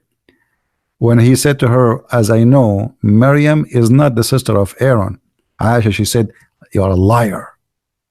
That's mean this is what Muhammad was teaching all this time until this guy, he got him busted. And then after he got busted, and look what he says. He said to her, oh, mother of the believers, if the prophet, he said that, so, you know, to be honest with you, he is more truthful, because now he's afraid he will be killed. He is better and he know better. But as I know, there's more than 600 years between them, and for sure 600 years is not correct too. If we translate this, let us translate. Here we go.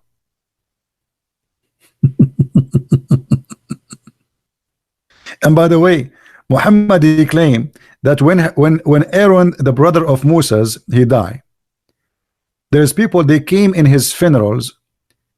All of them, they are 40,000, but all the 40,000, their name is Aaron.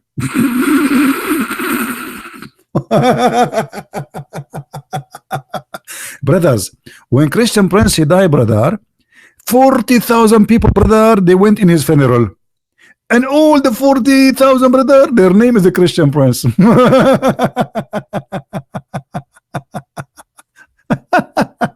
And now, look, Ka'b al-Ahbar said, in the presence of Aisha, the mother of the believer, may Allah bless her, that Mary is not the sister of Aaron, the brother of Moses.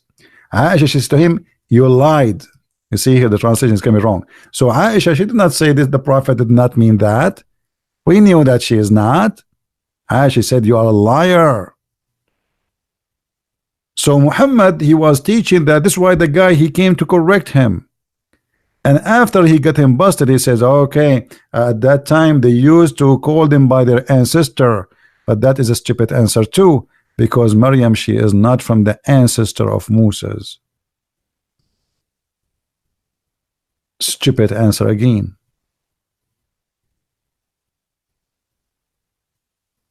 Was Mary from the ancestor of Moses, you idiot?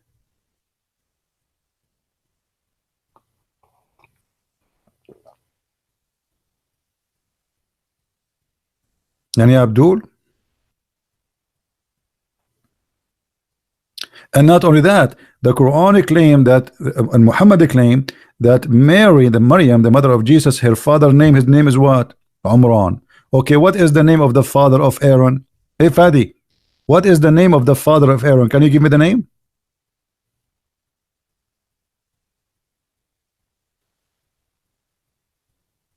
Righteous people. They called them by the name of the righteous people. Guys, they called him by the name of the righteous people. So why he did not call her by Moses? Why he says the sister of Aaron? Who is more righteous? Aaron or Moses in Islam?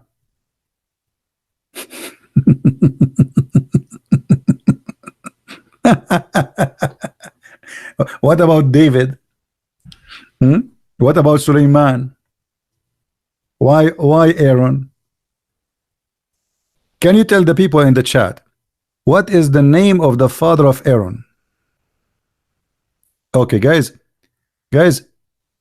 Another Umran. See, guys, it's a coincidence. It happened that both of them they have the same name of the same father. But look, this is again is a stupid lie because the father of Umran, neither the father of Mary and neither the father of Moses or Aaron is his name is Umran. Again, your prophet got busted. There's a huge difference between Umram and Umran. Umram.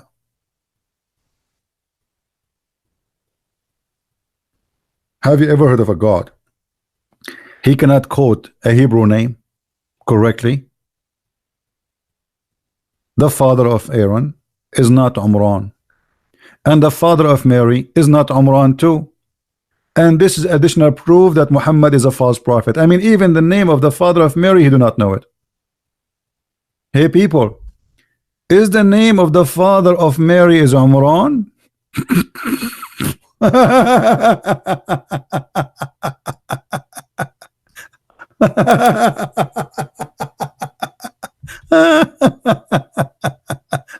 By the way, my father's name is Umran too. And by the way, when Umran he died, there was 40,000 in his funeral. All of their name is Aaron. Look like the Jews, they have no name to call except Umran. Everybody, his father, his name is Umran. So Umran is the father of Mary. Umran is the father of Aaron. Umran is the father of Maryam. Umran is the father of Moses. I mean, Umran is that's it. Everybody there is Umran. What's your Umran? What's your father name? Amran. Okay. Even Netanyahu, by the way, Benjamin Netanyahu, his name Benyahin bin Umran, not Netanyahu. This is the real name. Go check it out. Yeah. No, it's mentioned. No, it's mentioned in the Bible. You are an ignorant. Just type in Google 2 words and you will see the Bible mention what is the name of the father of Mary. But you are just a silly person.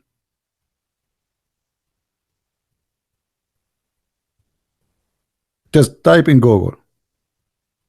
Google.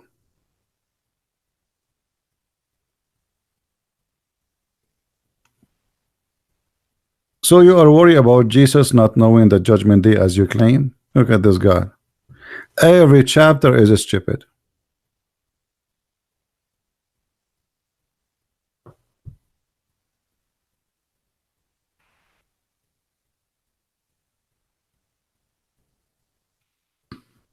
Hmm?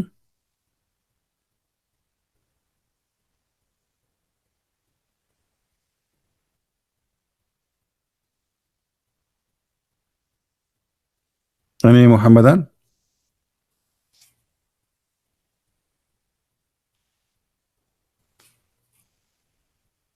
Who is a Muslim want to show me something amazing in the Quran? Forget about our topic. Who want to show me something good about the Quran? What was your Muslim name? I never been a Muslim. Do I look a fool for you? You think me, I will believe that there is a God, his name is Allah. Nobody knows what his name mean. Nobody saw him, nobody spoke to him. And there's a prophet who have the power of 40 men in sex. He will be my prophet? And you want me to believe that there is a prophet, if I believe in him, Allah will give me the power of 40 men for boom boom, and he will give me 72 women, at least? And you want me to believe that I will go to heaven and I will wear a bracelet and a green silk trouser, brother? And I will sit and recline in a couch? I have a couch here. Guys, I have a couch in my, believe me, I swear by the moon and the star. I have a couch. I did not use it even for 10 years. I don't sit in it. God God of the heaven and the earth, he is promising me a couch. Huh? What about the story of Noah? Is it similar to the story of the Bible? So how could Islam again here be anti-Bible if it's confirmed what is mentioned? Your prophet is copying from the Jews. I mean, look at this stupidity here. So if your prophet copied the Jews, that will make him he is confirming. And by the way, even the story of Noah in the Quran is wrong. Let me ask you, Fadi, how Noah he was able to get the lion inside the ship? Can you tell us, Fadi? Guys, Allah he made the lion have a flu, sick. And Noah he grabbed him from his tail, he put him in the ship. And then Noah he found that in his ship unwanted visitor, a mice. And Noah got worried. How he is going to have a mice who will eat his food? But Allah he made the lion sneeze. Achoo! Achoo! And a cat came from the mouth of the lion. Am I lying, Fadi?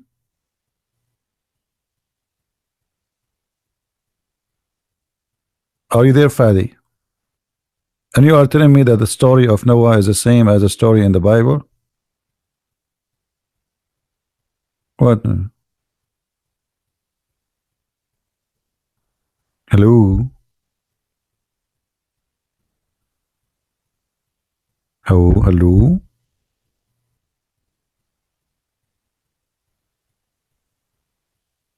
By the way, those things happen only in the Middle East. You know, actually, I remember once my mom, she brought us an elephant to eat him, like, you know, for a snack, you know. And the elephant, he had a flu, okay? So he sneezed and a giraffe came out, big giraffe, you know. And the giraffe, by the way, came out right away. She said, Alhamdulillah. The giraffe speak Arabic. This is a true story.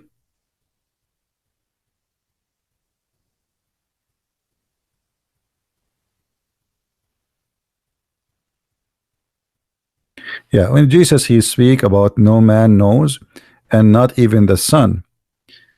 And we explained it already. You know, we do not need to repeat ourselves.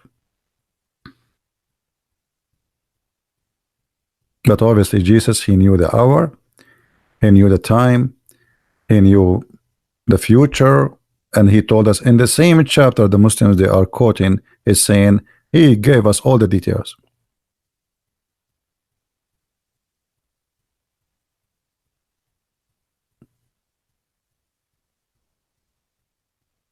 When we say that the Messiah, you know, when we speak about God, you see the Muslims they have different image of God. In Islam, everything is a decree, which means everything is a destiny, preset. We don't have that. Ma'arakat al-Ahzab, it's a clear proof that Allah saved Muhammad and the Muslims. Are you sure? Okay, let me show you this.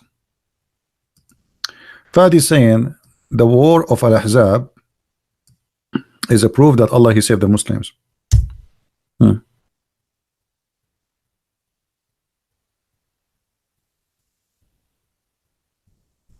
What about this, Fadi?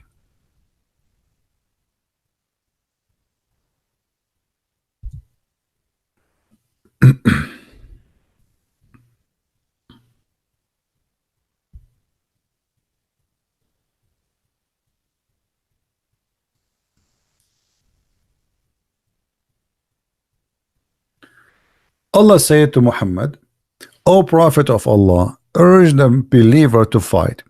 If there are 20 steadfast persons among you, they will overcome 200. What? 220 to 200, which means 1 to 10. And if there are 100 steadfast persons, they will overcome 1,000. The Muslim, they went and their ass was kicked badly. They came and Muhammad right away to cover his bum. Look what he said. Now, brother and sister, now Allah lighten your task. For he knows that there is a weakness. Now Allah he discovered the weakness. Now he discovered the weakness. A verse before it he do not know.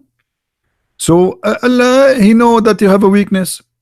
So if they are of you 100 steadfast person, they will overcome 200. Look what happened. From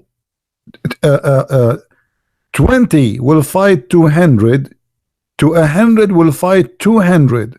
Do you see how big the difference is, the change? Are you there, Fadi? You see how much Allah he knows? Now he knew the weakness. So what happened? And here, by the way, if Allah is God and he promised them victory anyway, who care if they are 1, 100, 1,000? If God is with me, who could be against me? Correct, guys? If there's one person and there is the Soviet Union want to fight him, but this person, his God is with him, who is going to win? This person.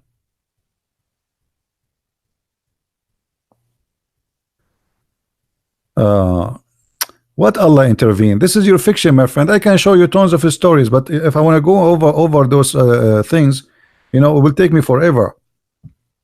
But hold on. So you are saying to me Allah he defend them in the chapter of Al-Ahzab, but here he did not defend them? He promised them that one of you will fight 10, and he did not make it? He did not keep his promise? There he kept his promise according to you? You know, to make you a liar, it's enough to lie once. Is that correct, guys? If you lie once, you are a liar. So if you are trying to fool yourself saying, okay, there he protected them, here he did not, that's mean Allah is a liar. He just told them one can fight 10. That's it. You don't say I found a weakness on you. This is God. What found weakness on you?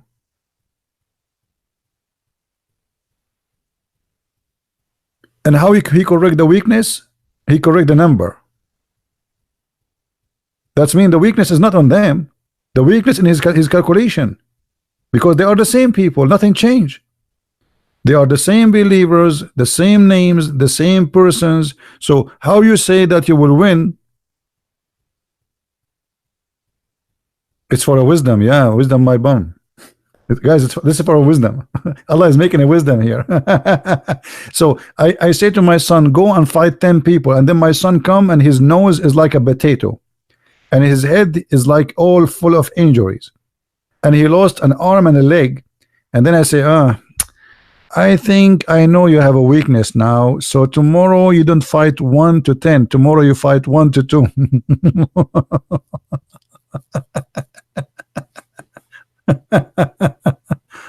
That's a good one.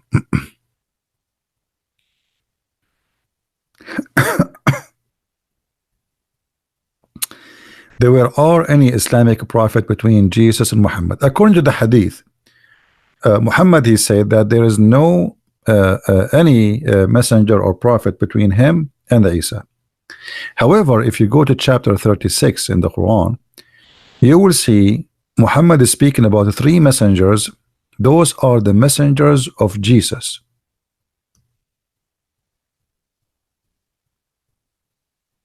And the interpretation of the scholars acknowledge them as John and Peter and Paul.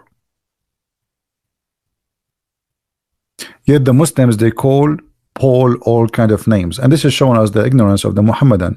They are copying Didat, since Didat start attacking, and then the Muslims they follow. But you will see that the Muslim scholars, they never attack Paul. Not only that, they consider Paul as a messenger of Allah. And here you will notice the stupidity, because if Jesus is a prophet, how Paul and Peter and John, they are messengers of of God? How you can deny then the Islamic astonishing conquest following the death of Muhammad, that within 1 year the caliphate extend from Andalus to India? You are stupid, my friend. What 1 year? It took you forever. What 1 year? Your prophet, he could not even even in the time of your prophet, almost Muhammad, he was demolished. when he have the war with the one you call him Musaylama. Almost, if the guy he won the war, Muhammad is gone. And after Muhammad he died, people they left Islam immediately. This is why you have another war. It's called the war of apostate. So what do you mean within a year? And then after that, the Muslims they killed Uthman. The one who expanded Islam is Abu Sufyan, and Abu Sufyan is not a Muslim. And the Quran says that. The Quran says that Abu Sufyan and his family, Muhammad, he paid them money to convert to Islam. Is that correct, Fadi? The one who spread Islam is not a Muslim. Muhammad, he spent the money, a lot of money from the money he stole, to do what? To those who have a doubt in their heart. Who are they?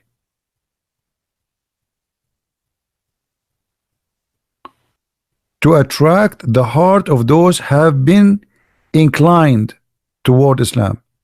Muhammad, he bought them, and this is what the interpretation says. You're a prophet, he gave Abu Sufyan 100 camel for each one of his family, and 4 ounces of gold and silver, whatever, you know, like a lot of money. And that made Abu Sufyan agree to announce that he's a Muslim. And Abu Sufyan family is the one who spread Islam, not Muhammad. And here you will see that Muhammad cannot be a prophet of God, because if God want to make his Islam spread by somebody, he is a hypocrite. He convert to Islam by paying him money. What kind of God this God is?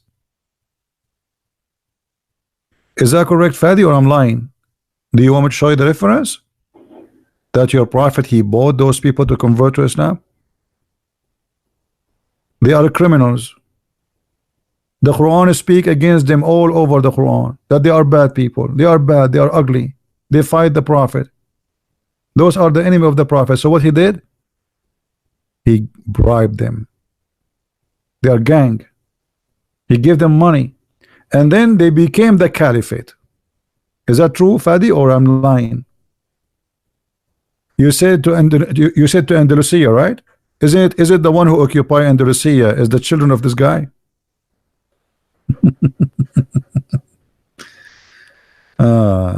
Stupid statement.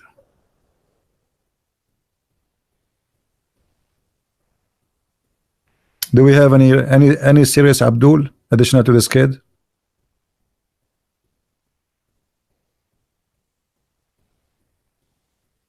Do we have any serious Abdul?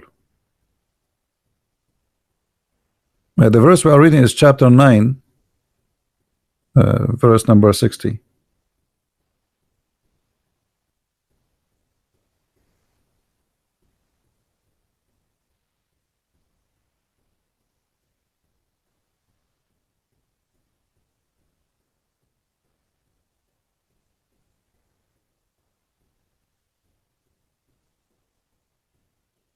Anyone?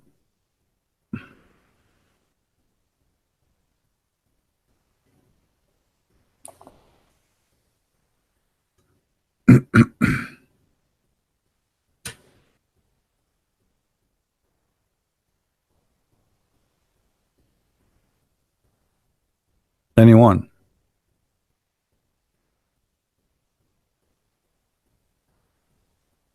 And by the way, as long you mention this you know, the story of this, I mean the Quran predict that this person he will never convert to Islam. Do you want to call me, Fadi, and I will show you the reference? What do you think? What do you think? Clear evidence. If Muhammad is a prophet, how the Quran predict that those are the enemy of Allah and they will never be Muslims? The same as the story as Abdullah ibn Sarh. The Quran claimed that they will never be Muslims, and he made a verse about him. The same about the Christians. Muhammad he says, "لن ترضى عنك اليهود ولا نصارى." Neither the Jews, neither the Christians will agree with you until you follow the religion. But isn't it Muhammad and you Muslims, you claim that Christians and Jews convert to Islam? So how Muhammad, the Jews and the Christians says they will never accept your religion?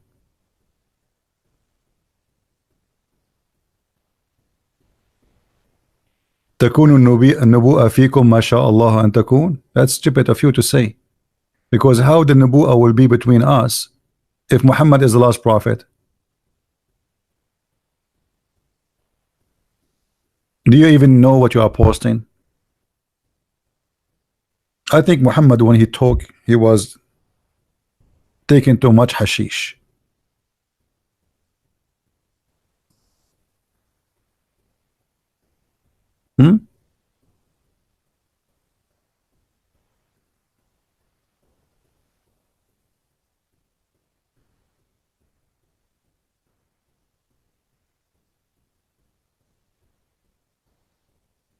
Let me show you something here.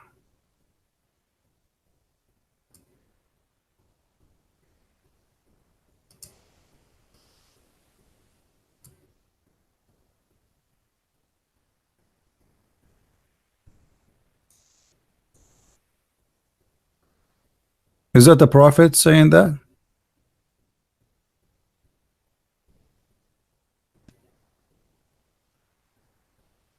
Is that a prophet? He claimed that a little kid, before he became 30 years old, the judgment day will come.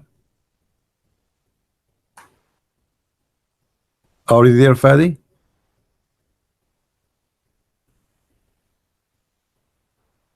Fadi, are you there? Is that true?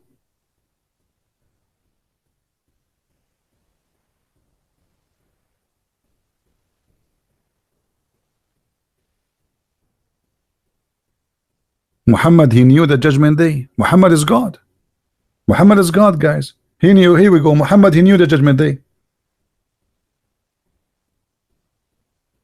Actually, I will make a short video about it. I will call it Muhammad is God. Just wait. The proof that Muhammad is God. Just wait for it.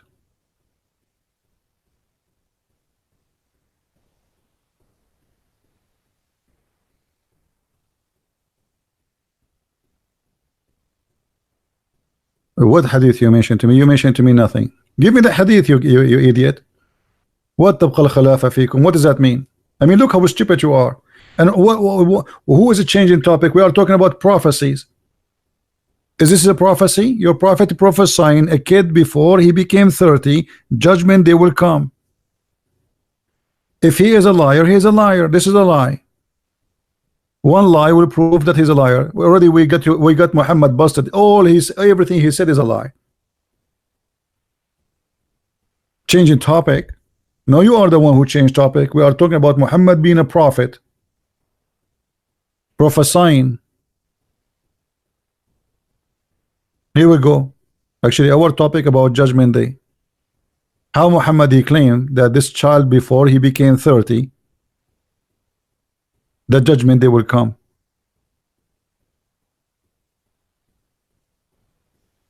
Any Muslim? And this is Sahih. This is Sahih al-Bukhari. This is not. You cannot play the game and you say to us, this is weak, this is blah blah blah, this is fat, this is skinny.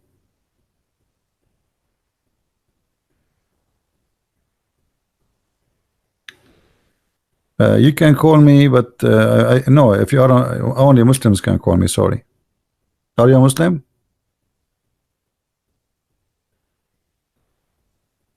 Muhammad did not die, brother. Muhammad is Allah. Muhammad, he never died. What are you talking about? Muhammad is the living Allah. Muhammad, he said to the followers that when you pray, your prayer will be placed in front of me. They said to him, how our prayer will be placed in front of you and you will be dead? He said, yeah, but we the prophet, Allah will not allow our body to be decayed.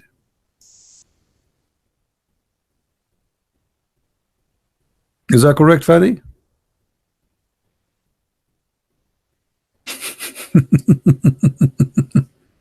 Muhammad is God. all the prayer the Muslims they say is going to be displayed in front of Allah in his grave. He's alive and he will listen to it all. Have you ever heard of a madman like this? Not only that, Muhammad, he claimed that he was a prophet of Allah while Allah was making Adam.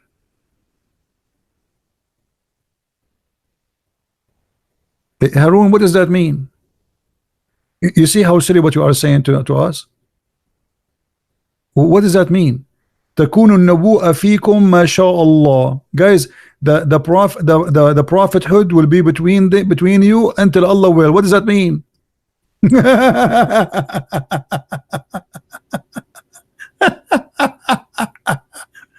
Here we go. The prophet is prophesying in front of our eyes. Why you don't want to read? Here we go. The prophecy is between us, my brother.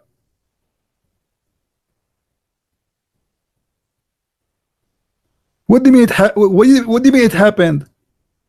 How this hadith happened? I mean, this guy is literally suffering from mental illness. Let me find the hadith.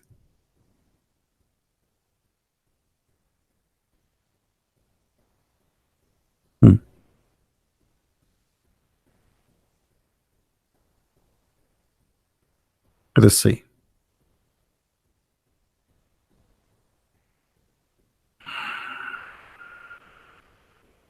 I can't even find the hadith. Give me the hadith, man. Give me the hadith. Post a link for us so we can laugh. Give me the whole hadith. Post it. It's not in this website. So we can laugh. Don't quote for me 2 words. All of this happened.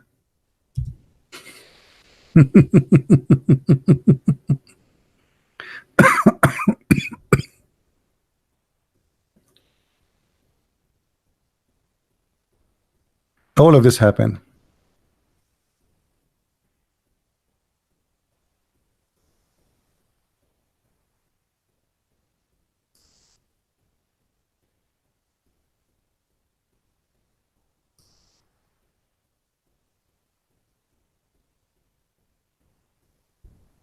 Now look at this hadith. Is that correct? Hadith, Fadi? Narrated to me, he said, the Messenger of Allah said, the caliphate will be in my ummah for 30 years. Is that correct? Is that number is correct, Fadi?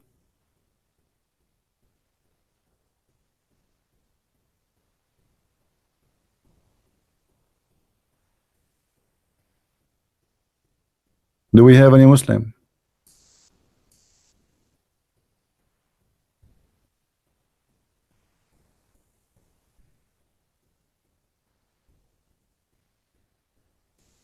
No Muslims.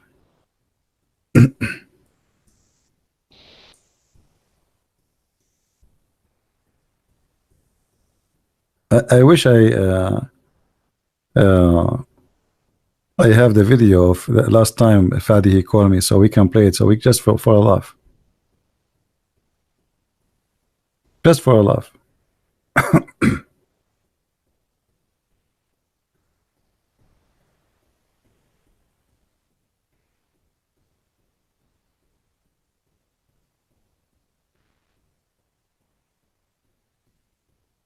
Any Abdul?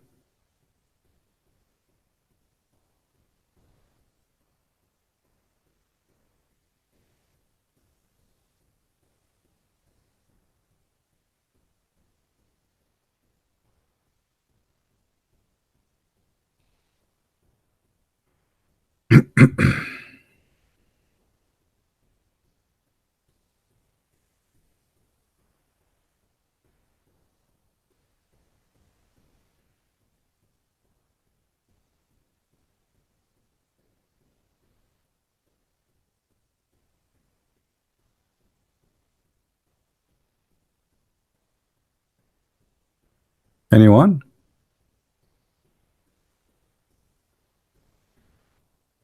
Mayday. Are we out of them?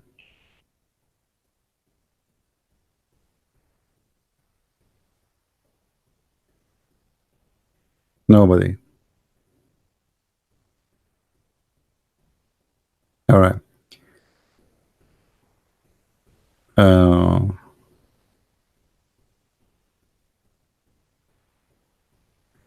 you said I could call you, remember? Yeah, but you know, we are taking calls from Muslims now. And actually, I prefer only Muslims to call me because we want to show them, we want to show the Christians. This is what we do here, you know, to show you how to refute the Muslims. All of this is a false prophecy. There was a caliphate only for 30 years. Only? What this guy is talking about? Any Muslim want to agree with Muhammad saying that the caliphate will be for 30 years?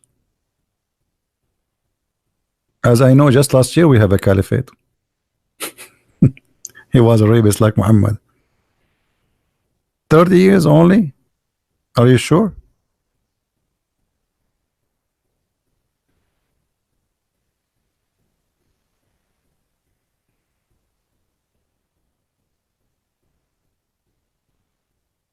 Anyone?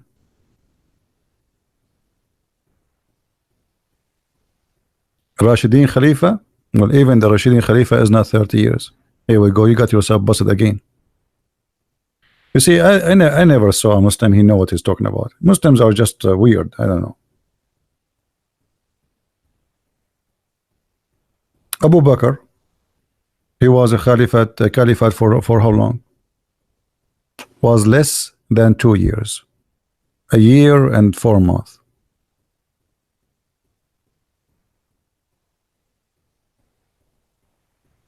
Hmm?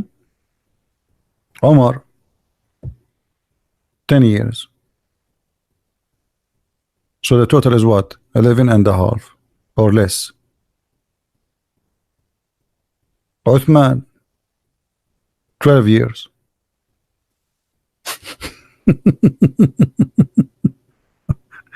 The total is what? 24 and a half.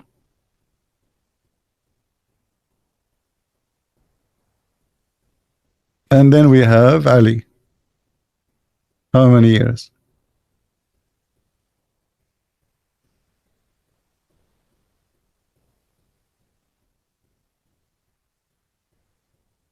Proven Muhammad to be a false prophet, 5 years. But he said 30.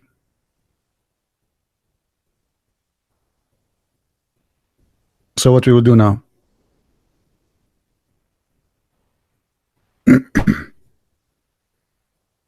Should we change the date to make it fit with Muhammad?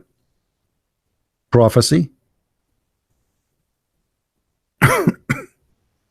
Same time, he did not say the caliphate who they are. You called them Rashidin. He said the Khilafah, the caliphate, all the caliphate, and the caliphate long was long after him. Hmm?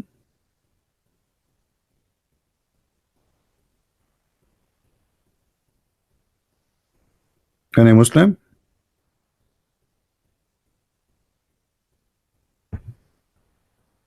So even if we calculate the caliphate, we will reach less than 28 and a half.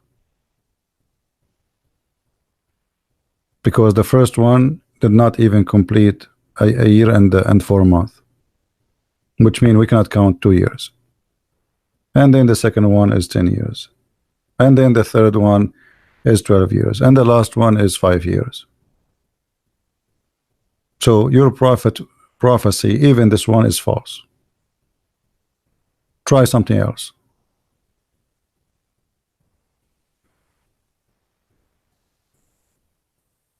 I mean, why this man, whatever he say, it come to be a lie. And the funny, your Islamic books getting him busted. I mean, you know, sometimes you feel like the Muslims, they are working against their prophet. They are getting him busted. Why you wrote those books? Here we go. Now what we will do? Can we change the books? Muhammad, he said 30 years. What we will do?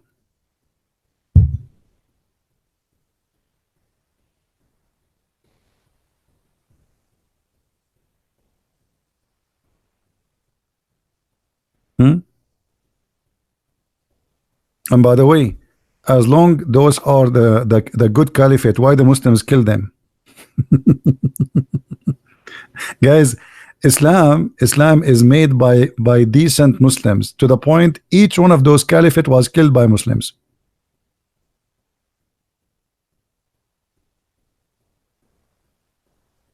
Fadi, if you don't stop posting this stupid thing, I will ban you, because you have to show me the hadith, you donkey. I keep saying to you, post it, you post it, I will show it in the screen. Post it, you idiot.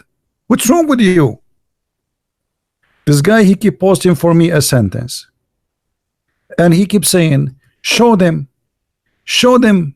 Okay, give me the hadith to show them. Stop being stupid, because we want to laugh. Can you post a link for us, and I will open the exact link you gave us? What do you say?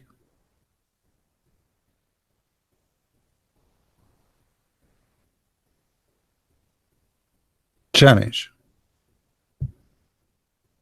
because this hadith is a good hadith for me. We want to laugh.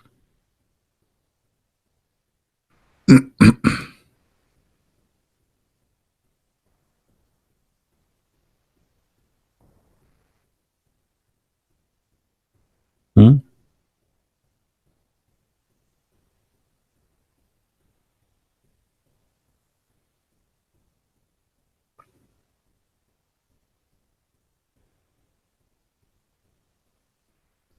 Any Abdul?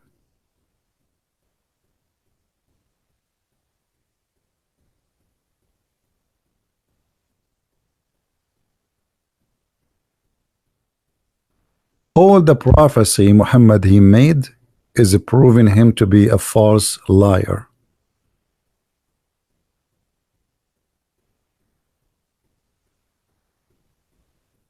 What do you say, Fadi?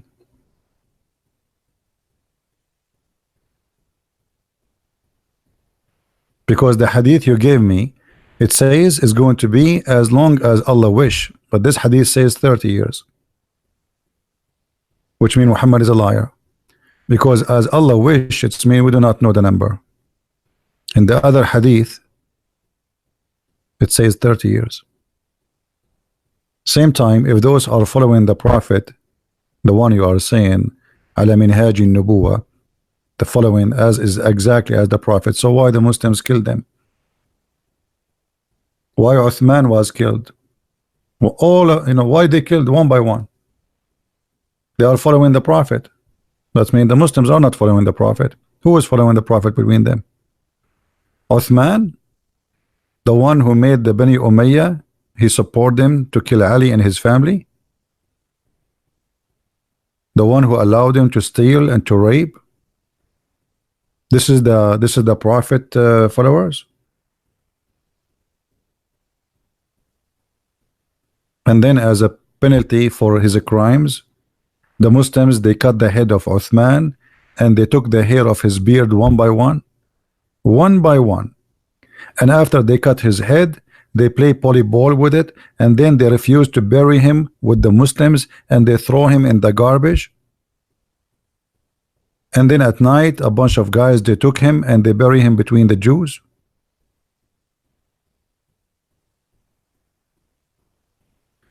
The prophet, he prophesied they will get killed. Where he prophesied they will get killed? Show me the hadith. Show me the hadith so we can laugh. Guys, the prophet, he prophesied he will get killed. He said they will get killed. Show me the hadith so we can laugh. Oh boy. And why you are what's wrong with Muslims? Why they want to choose only certain things? Okay, and here we go. Your prophet, he prophesied that this guy, before he die, the judgment day will come. So what you are saying to me, that you believe that there is some prophecy Muhammad he said is true, and some prophecies he said it's a lie. The fact, none of them is true.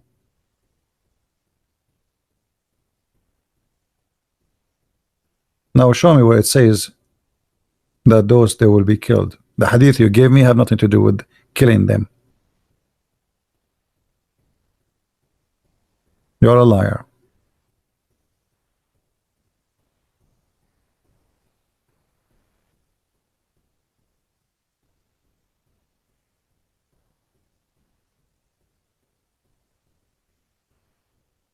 This is the only kid we have here.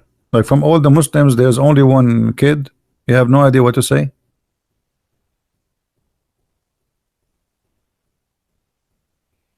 Do you remember the hadith when a guy he asked the Prophet, he said to him, "There's a three things no one knows except the Prophet of Allah."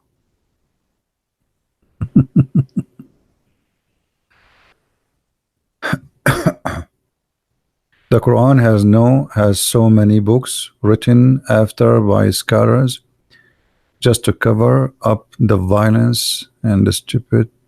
I don't know what they mean has so many books written after the scholars. You mean tafsir? I'm not sure what you mean.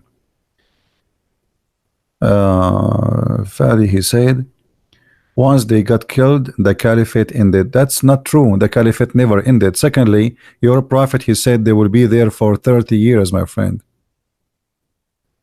The total number of the caliphate is not even 28 years. So your prophet again is a liar. Did your prophet say 30 years?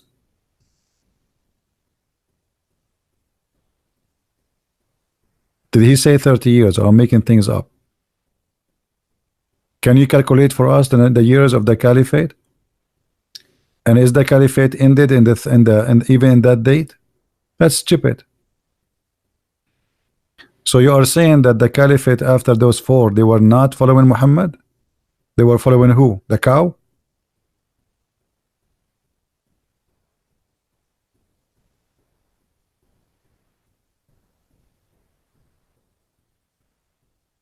My books is already in Africa, my friend. I have picture. People send me their selfie of with their books from Nigeria, from Ethiopia. It's already there.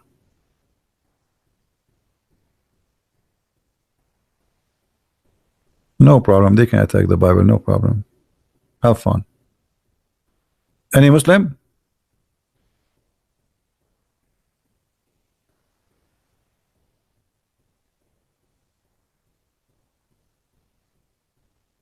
Anyone?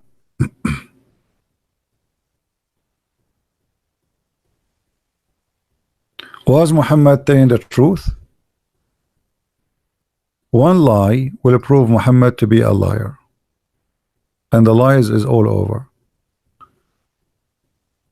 Even Allah, he claimed that the judgment day is near and the moon is split.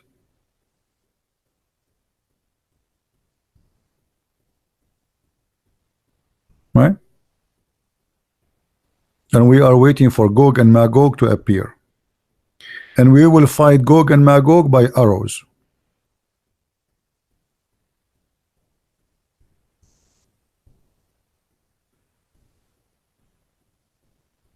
Fadi, did the moon split, Fadi?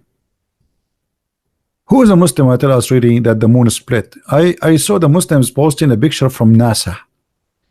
Allahu Akbar, brother. There's a picture from NASA, brother. The moon split, brother. That's a valley, idiot. We have many valleys in this earth. We have even bigger. We have the Grand Canyon. But that does not mean the earth is split. Idiot.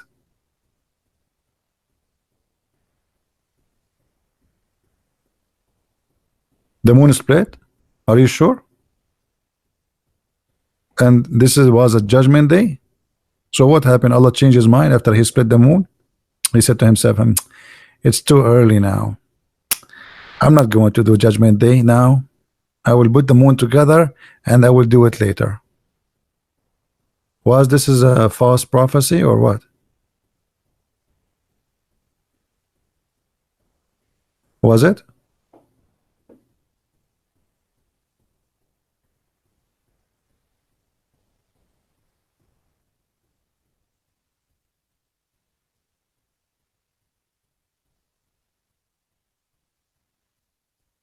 Anyone? Andromeda, you have what this guy Andromeda, he's somebody told me that he's attacking the Bible. What he's saying, what this guy is saying. Adoromeda, can I help you, my friend? I'm going back in the text to see if he said something. What Moses heard, Gabriel voice in the name of Allah. What Moses heard is Jibreel voice in the name of Allah. What is that? Is that coming from the Quran or from the yellow pages?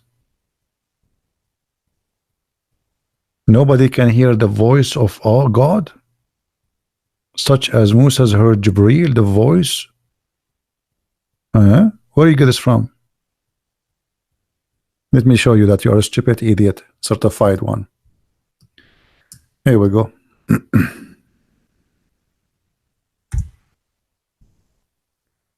Moses, he heard Jibreel. Are you sure?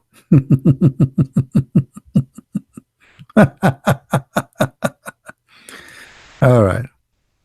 What a stupid idiot you are. This is chapter 28, verse number 30. Speaking about Moses. Moses, he saw a fire from far away.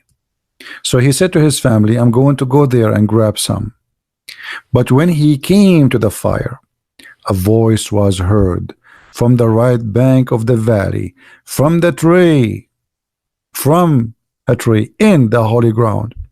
O Moses, verily I am Allah, the Lord of the world. So you idiot, you are saying to me the one was talking is Jibreel.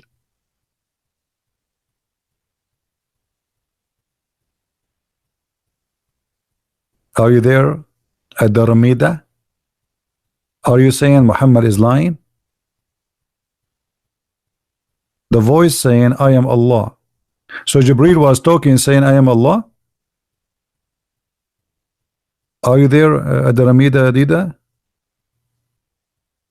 Jibreel was saying I am Allah.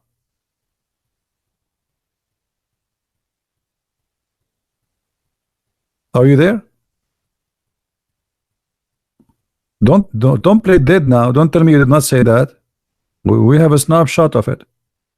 You said that nobody heard the voice of Allah, and Moses did not hear the voice of Allah. He heard the voice of Jibreel. Quran says no man can speak except the angels. Quran says okay, listen. Do you see the verse I'm showing you in the and show me the verse in the Quran says nobody can speak to Allah but the angels. I want to see that. I want to see that. I want to learn from you. And the verse we are in front of us, what we would do with it now. The Quran says nobody can speak to Allah except the angels. Show me the verse. I mean, where we get those Muslims from? I'm sure you are not organic. I think they use too much fertilizer. You are out of control. You said Jibreel never, Moses never spoke to Allah. Okay, let me get you busted. Let me get you busted. Additional to this is nothing. This is the start.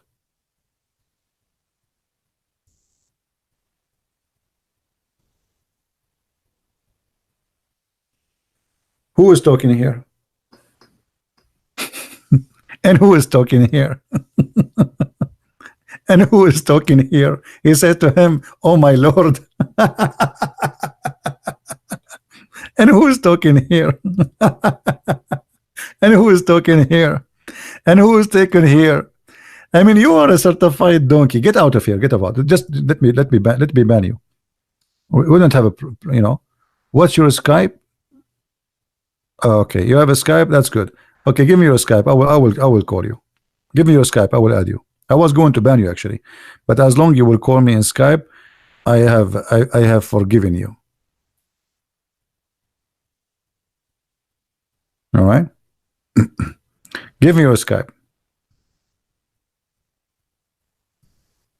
We will take you as a snack.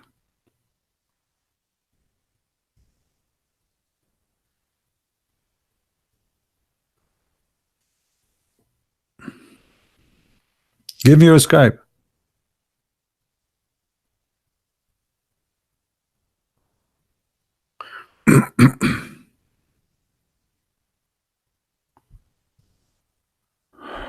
Lord have mercy.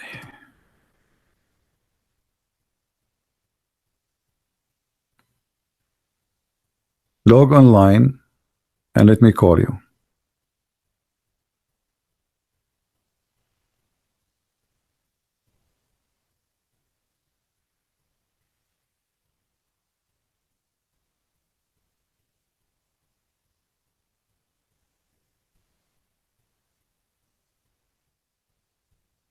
Guys, did he post his Skype?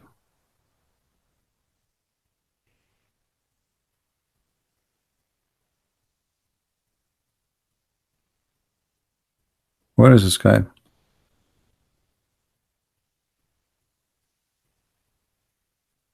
Don't worry about shouting. Let him shout. Give you a Skype. You don't want to talk to me in Skype now. Okay, let me block you then. So you were lying to us. And you edit the verse you gave us in the Quran. Just to show you. Okay, I will show the verse you gave us. And here again, you see how the Muslims are really, I feel sorry for them. I really feel sorry for you. This is the verse you choose for us. The Lord of the heaven and the earth, and whatever is between them, the most beneficent. None can dare to speak with him on the day of resurrection.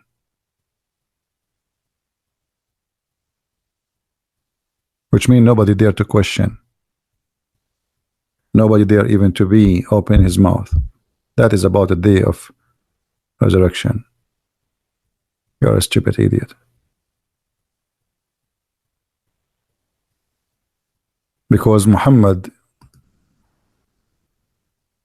he confirmed in the Quran and the Hadith that Allah, this is why Musa, his name is Kalimullah, which means the one who Allah spoke to. And Allah, he spoke to Isa. And Allah, he spoke to David. Allah spoke to Solomon. You are an idiot. Here we go. You are, do you see it? Who is talking? Muhammad. Reporting what Adam, he says to Moses. So stop being silly and stupid.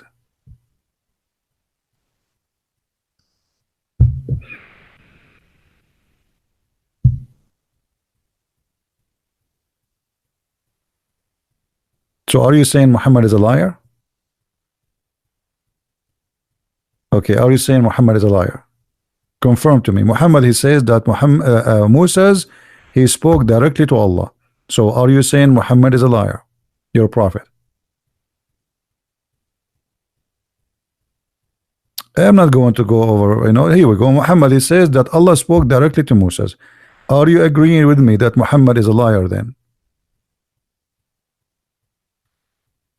Are you a Muslim who is agreeing, getting your prophet busted? Because if you are saying nobody spoke to Allah and nobody can speak to Allah, that's mean Muhammad is a liar. This is Sahih Hadith. It's very authentic. So what do you say?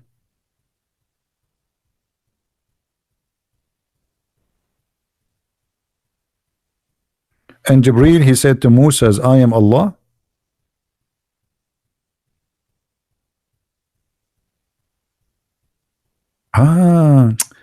He did not hear the voice of Allah. He heard the voice of the angels. The angels, they were saying to him, I am Allah.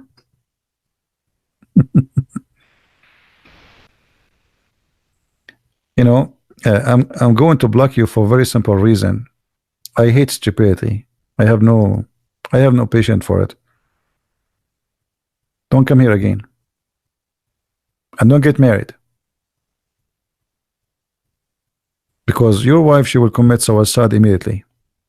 I feel sorry for her. I really feel sorry for any women, by the way.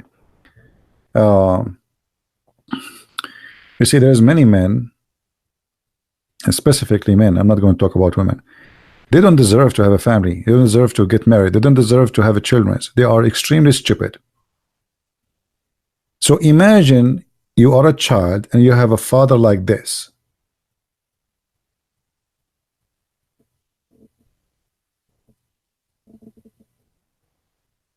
God forbid. Imagine you are a woman and you marry a man like this. Or like the guy who called me yesterday saying to me, yes, it's true. The sun set in the murky water. This is true.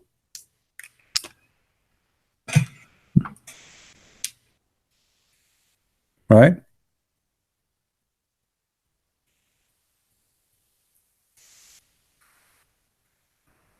No, I mean, really, there's a lot of people, they are unlucky.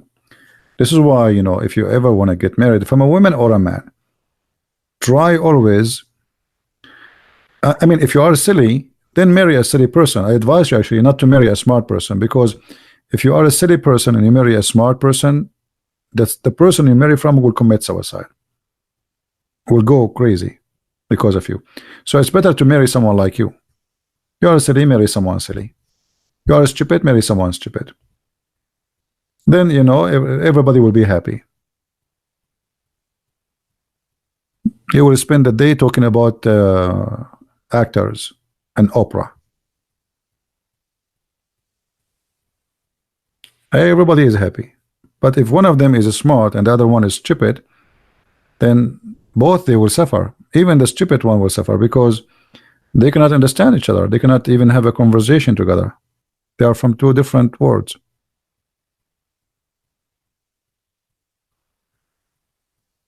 Sharmak Noor. Who is Sharmak Noor? Is he a Muslim?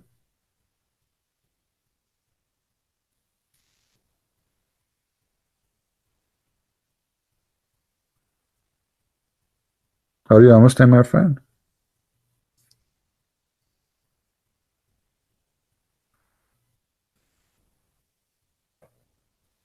No, my Skype is working, my friend. Give me your name, I will call you. Who said my Skype is not working? Give me your Skype.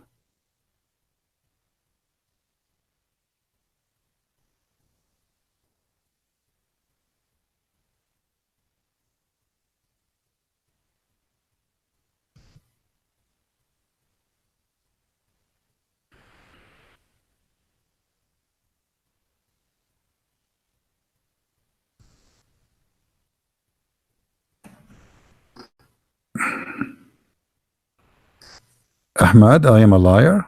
Why? I just said Muhammad is a prophet. Is that why you are saying to me I'm a liar? Muhammad, he prophesied that if he lie, Allah will cut his artery. So yes, the prophet, he was a prophet, he prophesied. At least there's one prophecy he says true. Let me show you.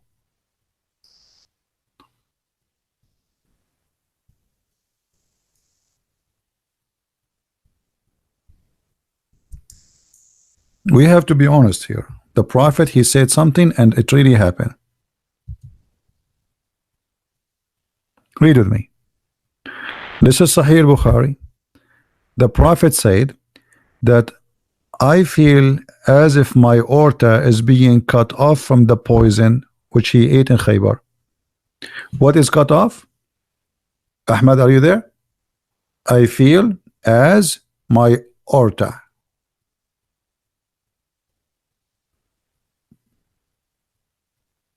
Amazing.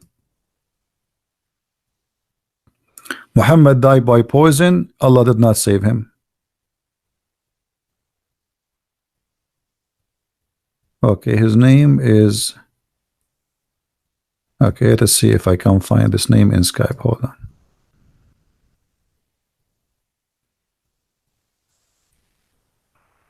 Even though I almost was going to leave. Which one is you? There's many.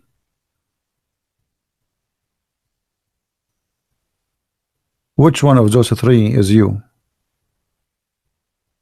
Hold on.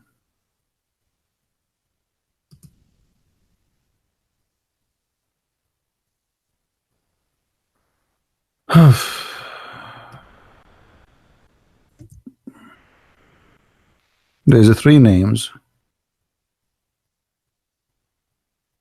All of them, they have the same name. And none of them is online. Come online so I will know. I will be able to recognize you.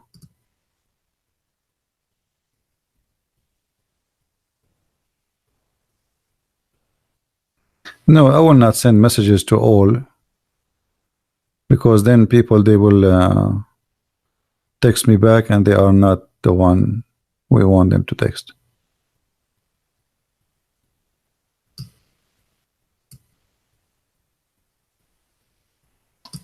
Come online, Shamrak, Sharmak. How you wanna call me? Actually, there's more than 3. There's more. Like there's maybe 100. I keep clicking at more, and there's many come out. How I will know which one? Come online. At least I will know that you are the one. Anyway, forget about him. Look at this. Muhammad, he prophesied that if he is lying in the Quran, Allah will cut his artery.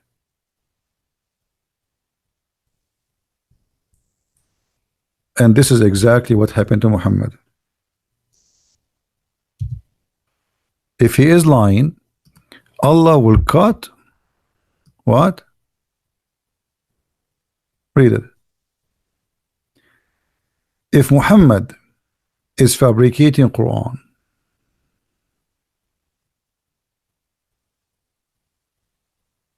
it says as if, so what? As if. That's a good answer. Guys, it says as if. Well, as if, that's mean this is where the pain is. That's mean this is how he die. This is what he feel. Are you saying your prophet was lying? You don't feel that? When I say as if, as if, because it's not yet. He's not dead yet, because if this has happened, he will be dead, you idiot. If his artery is cut off, that means he cannot talk, he's dead. So now he feel it, now it's happening, and then he die right away. You want him to say that after he die? You want him to say not as if, you want him to say it cut off and he's still alive? You are very smart. So the Quran, Muhammad says in chapter 69, if Muhammad is fabricating Quran, fabricating words saying that Allah is the one speaking, surely we'll cut him from his right hand and we will cut his aorta. And this is exactly how Muhammad, he died.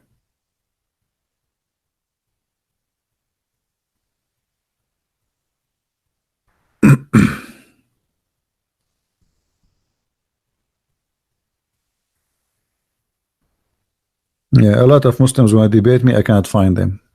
Fake hadith? How this hadith is fake? This is Sahih Bukhari. Guys, this is fake hadith. Sahih Bukhari is fake hadith.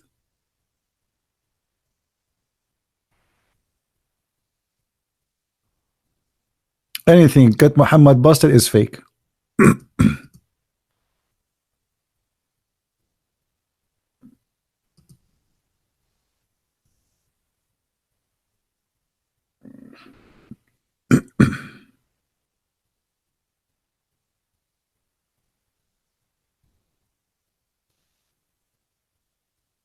Anyone? The one you are giving me the name is not a Muslim.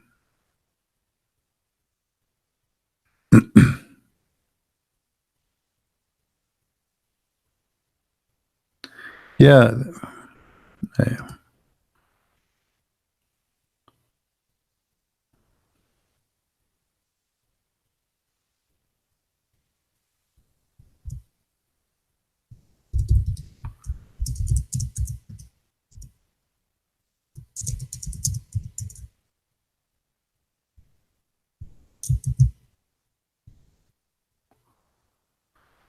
Lord have mercy. Guys, I got it. I got it. Earlier when I call me, I got it. I mean, I'm not blind. Jibril, he sees for me. I don't even look at the screen. I hear Jibril here. Hey, Jibril, do you see? That's it. I get it.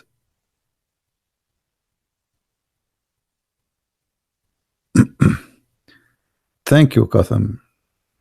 And we love Germany too. And I hope they will solve their problems. Who's a Muslim wanted to call me? Come on. You know, sometimes, guys, I feel like a homeless. Keep saying any Abdul, like a guy sitting in the front of in the street. You know, any penny, a dollar, like any Abdul. How many times I say any Abdul?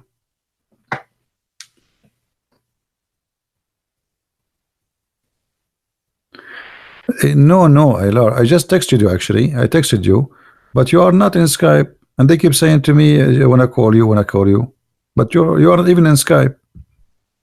You are not bothering me. I told you before you can call me because you're an ex-Muslim.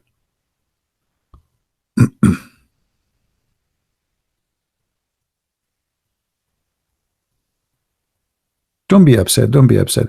You see, many people they get upset from me, but I have too much stress on my head, and everybody get upset from me easy. Hi, CP. Hello. Hi. How This are is you? Eiler. Hey, Ayla, how Hi. are you? Hi. So I had a question regarding the history of Arabs, because in Iran they tell people that those Arabs that Muhammad came to were vile people who would kill their daughters and stuff like that. I was always wondering if this is even true. Were they so vile? Did he do that for those people, or is it just a story?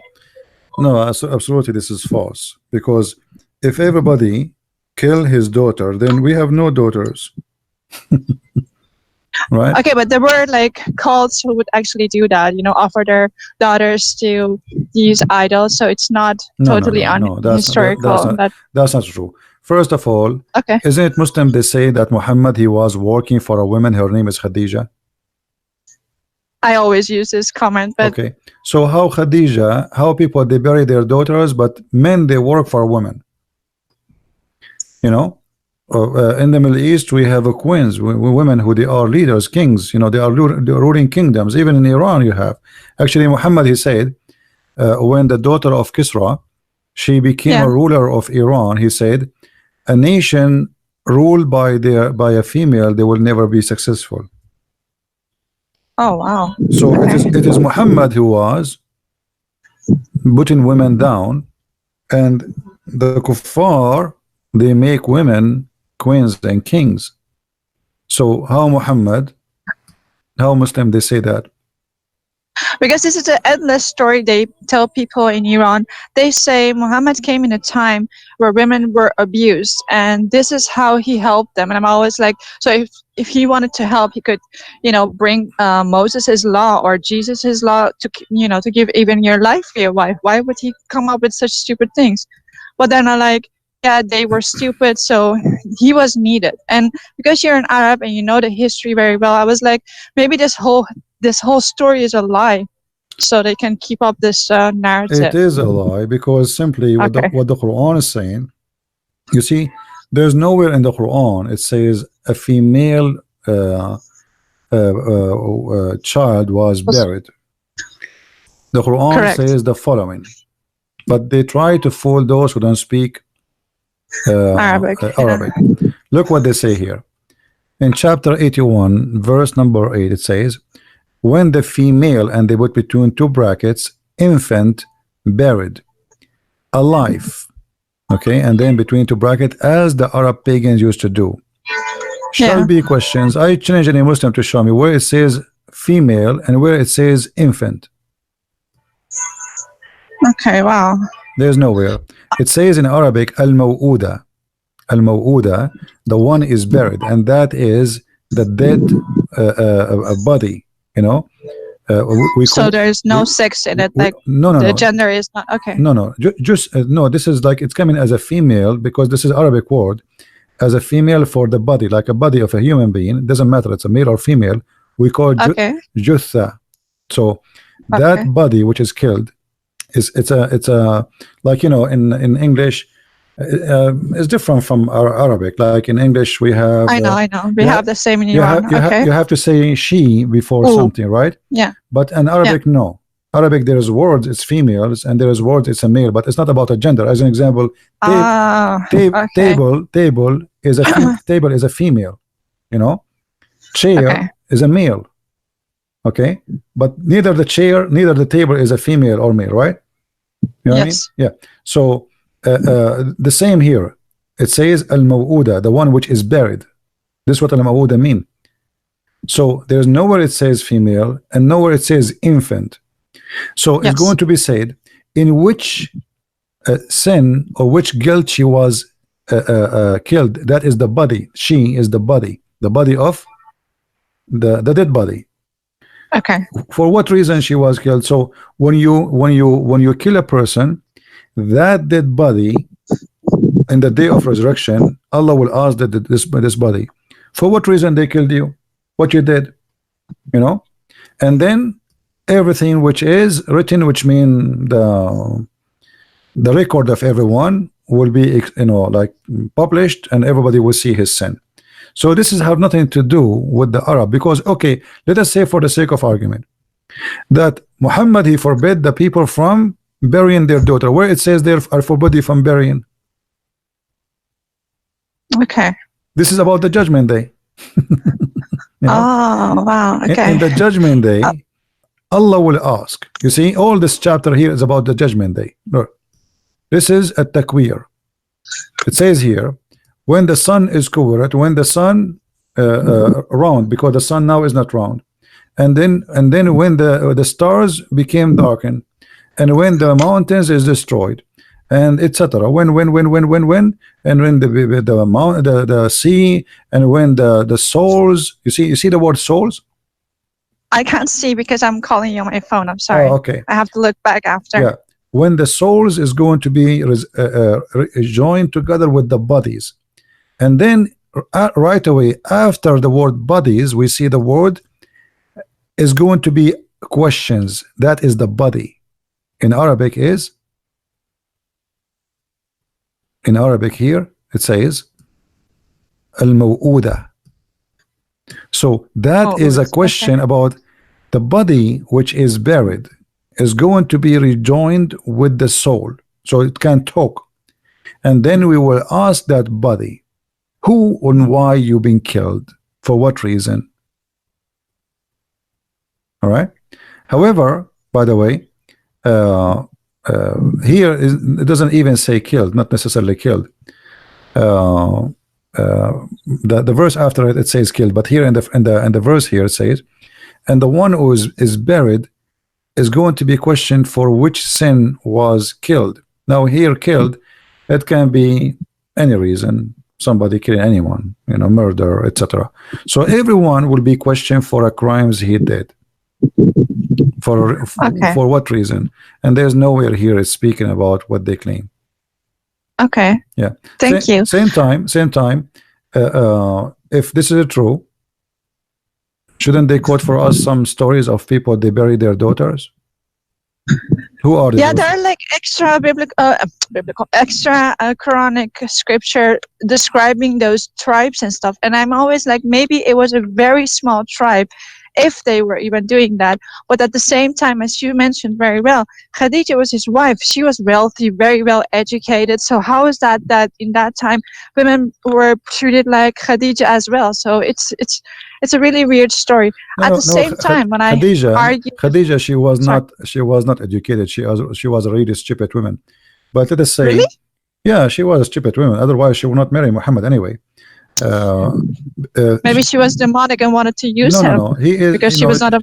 She is a silly, stupid woman. She is very old, and she married someone a lot younger because he is for sale. You know, there's men, they are cheap. If they see a woman, she is rich and she is old, even if she is 30, 40 years older than them, as long as she have money, you know, they will marry her. But they teach this in Iran, that she was very well educated. No, what education? So what they say they say Muhammad learned a lot from her about Judaism, about Christianity. No, first of all, Khadija, she was not even Christian. She was Nasara, and Nasara is a cult like Jehovah's Witnesses. It's a cult. Okay, have nothing to do with Christian. Yeah. Secondly, even according to the Muslims, Khadija, she was a bad woman, and I will tell you the story here. Let me. I will put it in the screen, even though you cannot see it. Yeah, I will see it later. Thank you. Yeah. If we go, there's a chapter in the Muslims books is called the examination of the wahi, which means inspiration of Allah. Khadija, let us see.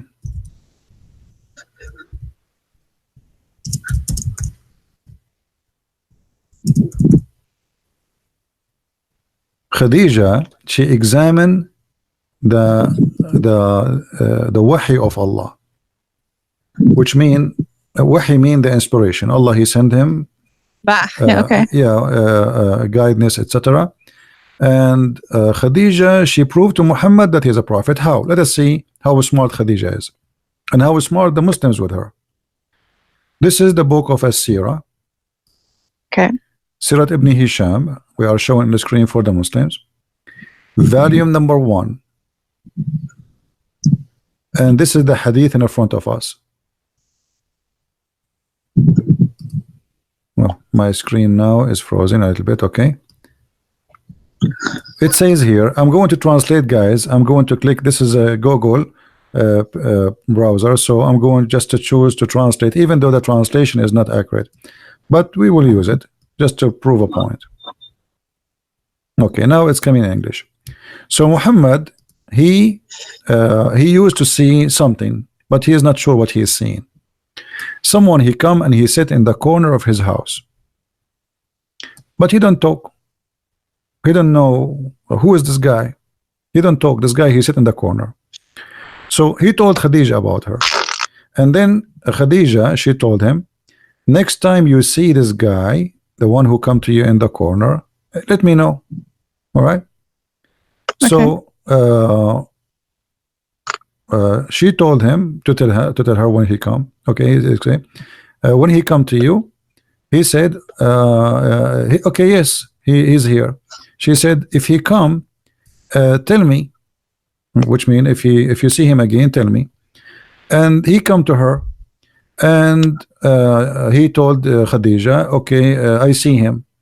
So Khadija, by the way, it doesn't say the Jibreel, this is in the translation, but this is supposedly now they are trying to discover who is Jibreel.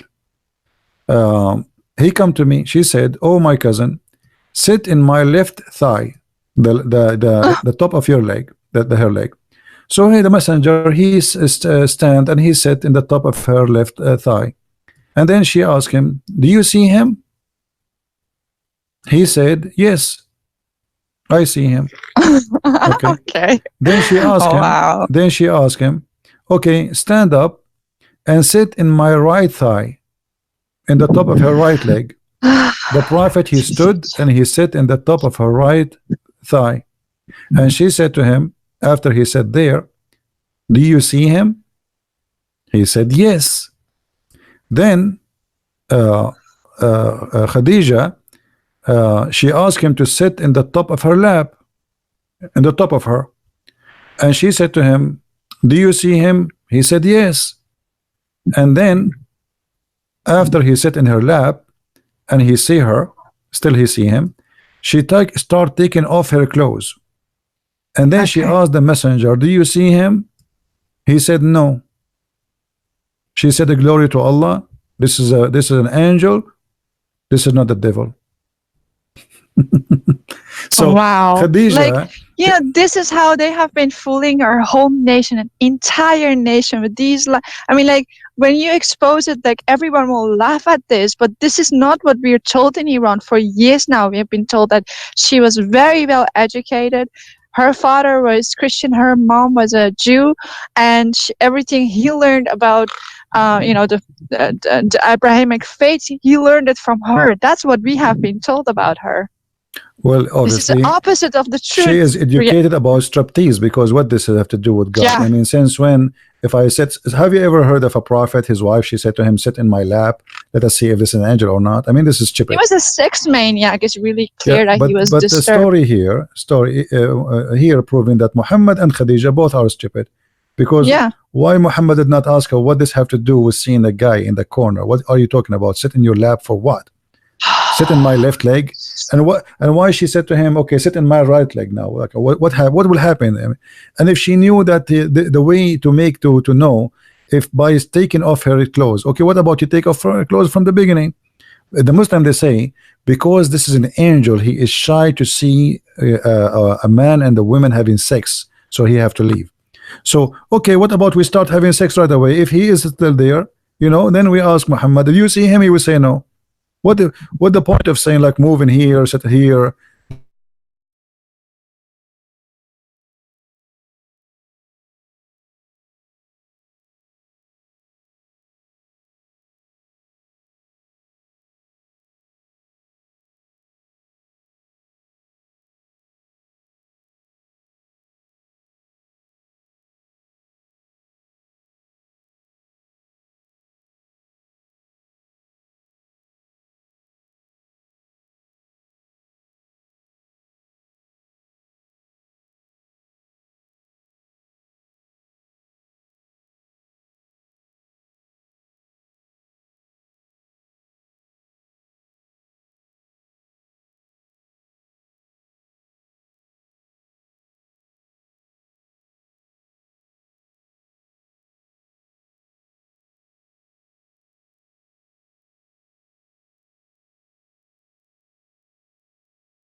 Guys, sorry for this. It's my router. My router. I don't know if you can hear me now. Still, my router is start. I have like a schedule restarting for my router. I never thought I would stay until now. Do you still hear me, guys? Am I still heard? All right. I have my router scheduled to restart at this time because I never thought I would do podcast at, you know, at this time in the morning. So I should remember that this will happen. Anyway, we lost our sister here. Let me call her back. But anyway, as you see, this is how stupid this cult is.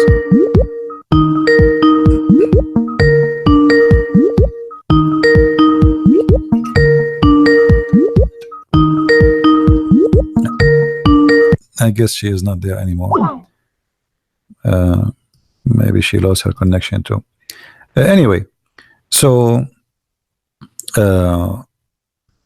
when the Muslim they speak about Khadija, I mean, I don't know. Sometimes, like I really, it's funny how this story even came to existence. Did Muhammad go around telling people that my wife, when I saw an angel, she told me to sit in her lap? And if this is true, what kind of a man he is? I mean, imagine I was sitting in my wife's lap and then I come and say, hey guys, I was sitting in my wife's lap. I saw somebody in the corner and my wife, she said to me, sit in the top of my right thigh and then my left thigh. And then she asked me to sit in the top of her. And then she asked me, she started taking off her clothes. I mean, what is that?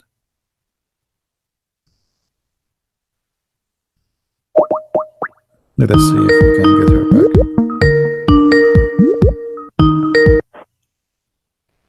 Hi, CP. Sorry, dear sister, I lost you. I apologize. Oh, I'm sorry too. I'm walking outside. Yeah. Anyway, do you have any other question? Yeah. There are two other questions. One is they keep saying when I say he married a 6-year-old, they keep saying in those times, those girls were very mature, very tall, very this, very that. Right. It sounds nonsensical to me, of course, but just is there anything backing this up? Or is it another a lie they're telling? You know, Aisha, the one they are saying she was mature.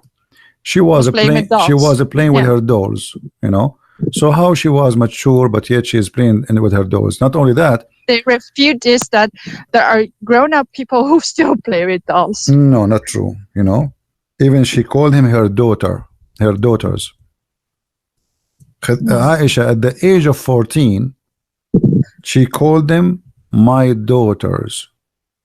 At the age of 14. So imagine at the age of 16, she called them what? You know? My mom. Oh, and by the yeah. way, when you see the translation, you will see the Muslims they didn't translate the word my I know. daughters. You know, They lie a lot. I'm trying. Here we go. You see, guys, this is the hadith, and this is Sahih hadith. This is Sahih hadith. This is Sunan Abu Dawood, hadith number 4932. Sahih. Here you will see Muhammad. The curtain left up, and he saw her playing with some dolls. And Muhammad, he asked her, "What is this?" She said, "My dolls." In the translation, in Arabic, it doesn't say that. In Arabic, it says, "My daughters." Banati. Oh, wow. Yeah, banati. You know, What? actually, you know what? I will use Google. I will use Google browser, so we can translate using Google browser. Built-in liars. That would different.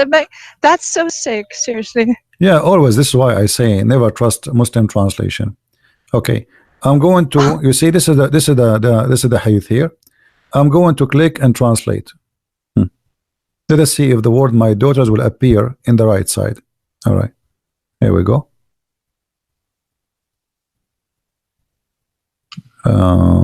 Said Ayub, messenger, blessing, okay. Covering women, covering daughter Aisha among them. Two wings. Where is the word? Here we go. Guys, does it say daughters? Do you see in Google translation the word daughters? Wow. Do you see it says daughters? In the English here, now we have two English translation. The one made by Muslims in the left, and the one is done by Google automatically for the Arabic text. The word daughter is totally gone, and they never translate because this is very embarrassing. So let me just have. So he slept with people who he called his daughters, right? That's just like, okay, wow. No. The Aisha, she have dolls, and she Yeah? is calling her dolls my daughters. Oh, that I was Yeah, like, that's what I'm talking okay. about. Yeah. So he asked her, she have dolls with her. He said to her, "What is this?" She did not say my dolls. She said my daughters. Oh, Okay. so that makes it sure that she was a child because only She's a children child, like and she is yeah. at this time she is 14 years old because this has happened during the time of Tabuk or Khaybar according to Hadith. So she was 14 years old. 14 years old, and still she believed that her dolls are her daughters. Now, they might say some girls like they grow and they keep their dolls since they were children, but this is from memory. But she will not play with them, and she will not call them my daughters. Wow. Okay. You know, and she's playing with them at that moment. She is playing with them. You know, and obviously Muhammad is talking to her as a child, and he said to her, there's one of the dolls. Not all of them. They are like in the shape of a female. One of them in the shape of a horse and have wings. So he said to her, "And what is this? A horse with two wings?" She replied, "Have you not heard that Suleiman had a horse with wings?" You know. So so here Muhammad, he laugh at what? Laugh at how cute she is. You know what I mean? Wow. You see, here it says he laughed until his teeth they show, because which I mean he laughed like crazy. You know, so he's laughing what? Because she is mature. And this then, will expose everything for them if people will actually know these stories. I already sent you a message on Skype. You can listen to it later regarding this. all right. Thank you so much for revealing all of this. Honestly, You're like welcome. this is just insane. You know, I have one more question if you have time. Another maybe I can ask it later if you have no time. No, it's Tell okay. me. But you know, for me, I wanted you to call me, like just because you want to, you know, you post for the Iranian community. So yes. I want you to call me again in different timing, So that will be only like short video for you, so you can download it, because this video is very long. Otherwise, now you have to download it and cut it off from the Yes. time you know, that will make you maybe, I don't know how easy it is for you.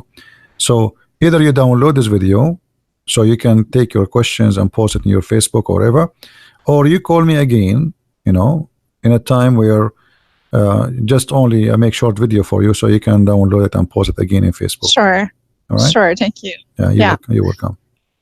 Thank you so much. You're welcome. God bless you so much. Take care. God bless. Take care. Okay. Bye-bye. And you know, please guys, don't be upset if I don't. Many of you want to talk to me, and now actually, just because she's ex-Muslims, I accept. You know, if I say to everybody when I talk to me, yes, you know, then we will not be able to talk to Muslims. But I know that she is important because she is trying to refute Muslims from her country, and she herself, she's an ex-Muslim. So those people are important for us to arm them with the answers they need, because they are different from the rest of us. They have a mission. All right, they have an important mission. Now here it's 5:11 in the morning. I thought I will make a video short. Now how you can download this video? It's going to be like 4 hours now. Man, what we will do?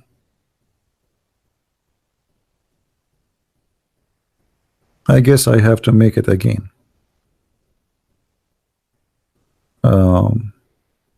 Anyway, you know, I assure you that Islam not only a silly cult. Islam is very easy cult to defeat.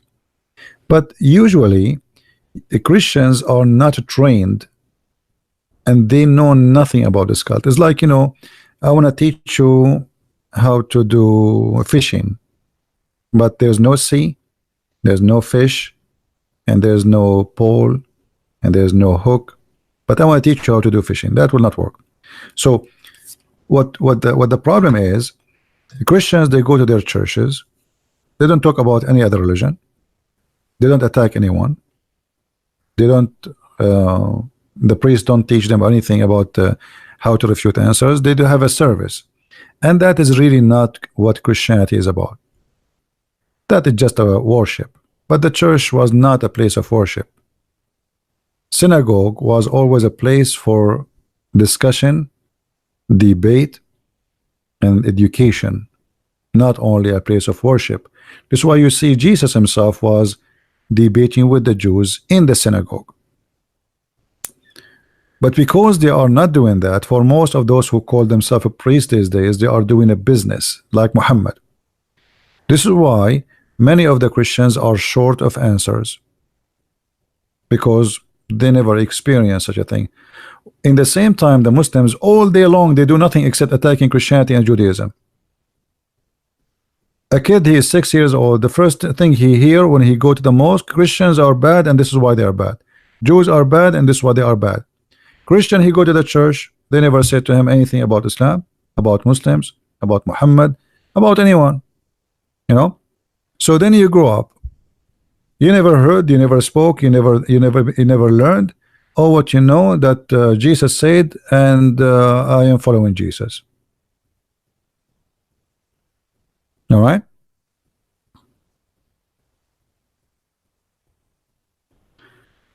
Western churches, no, not true. Not all Western churches. Depend in the person. You know, there's a potatoes and there's tomatoes and there's brave and there's cowards everywhere. So there's many Christian ministers, they are brave and they expose Islam, and there is many they are doing business. You know, if you want to know if your minister is a real minister or not, ask him, what do you think about Islam? If he starts saying to you they are Abrahamic and all this garbage, you know, just know that the minister who is ministering to you, he need to go to school and he is a kid, even if he is 60 years old. How many of you heard Muslims as your church minister saying to you that the Muslims are from Ishmael?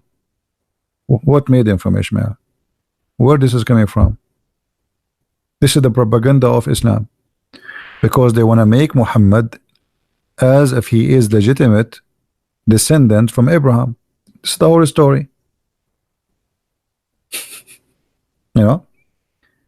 And then the Trinity is a 400 years after Jesus. You see, Ahmad, I wanna use your text just to show you how silly the Muslims are. Ahmad, guys, did he say 400 years after Jesus, the Trinity? I will go with you. I will go with your logic. So if 400 years after Jesus is not good, how you accept then Muhammad, who came 600 years after Jesus? He never saw Jesus, he never met Jesus, he never spoke the language of Jesus, he never touched the book of Jesus. So how you let somebody witness to Jesus 600 years if you don't like the 400 years? Secondly, you idiot, the Trinity is in the Old Testament and in the New Testament. So how the New Testament and the Old Testament is speaking about God the Father, God the Son, and God the Holy Spirit, and then you says to me 400 years? Is the book of John written 400 years after Jesus, you donkey? Is the book of Mark written 600 years after Jesus? Is the book of Luke? I mean, Muslims are silly. Next time bring your dad, okay? And now you should go and play with the daughters of Aisha, just to show you how easy it is to defeat the stupid questions and accusation of no Mohammedan. You see, I just give you an example, and this is what we are doing here. We are arming you with answers. You see, there is people, they have knowledge, but they don't know how to answer. Not because they don't have knowledge, but they are not gifted. Debate is a kind of a gift, because not only you have to have a knowledge, you have to have a fast processor, you have to come with the logical answer. I mean, it's a complicated thing. It's a big challenge at the same time. And this is why the Abdul, they are afraid even to call me. Look at them. We keep saying any Abdul, as if I'm begging for like a sandwich. Right?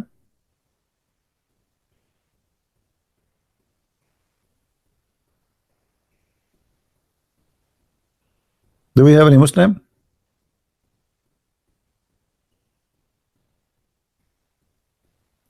And what about the Hadith? And what about the Quran? The Quran you have today, the earliest one is written 800 years after Muhammad. Excuse me. What is the Quran you have? What is the Quran of Muhammad? And how you accept Muhammad to be the only witness for everything? Even in adultery in Islam, you need 4 witnesses. I mean, for just sex, you need 4 witnesses. For God, you do not need witnesses. Have you ever heard of a stupid cult like this? Guys, you believe it? To prove adultery in Islam, you need 4 witnesses. To prove God, 0 witnesses. Muhammad, he went to 7 heaven, he came back, no witnesses. Why? Why there's no witnesses? What happened? Okay, who is a Muslim when a witness that Muhammad was circumcised for us? How Muhammad order you to do circumcision, but he himself is not circumcised? What happened? Any Muslim can witness for us why Muhammad was not circumcised? Did you see?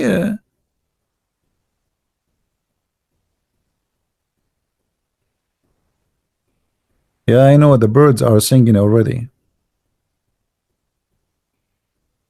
So, but look how silly they are. So, my friend, this is why I say, please download my videos. Even if you don't want to post them again in YouTube, make a library. I spend all those hours not to waste my time. I am doing my best until God knows when, until I die, that before I leave this earth, before the Lord take me, we will arm as many as we can, from Christian children's, youth, and adult, not only to answer the cult of Islam, but to defeat it. Islam is the most stupid cult ever. I mean, I can defeat Islam even if I am in the deep sea and I am not breathing. I can use Zakir Naik diving umbrella.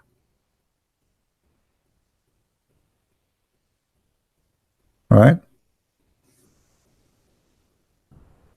Muhammad, he did not need circumcision. Why?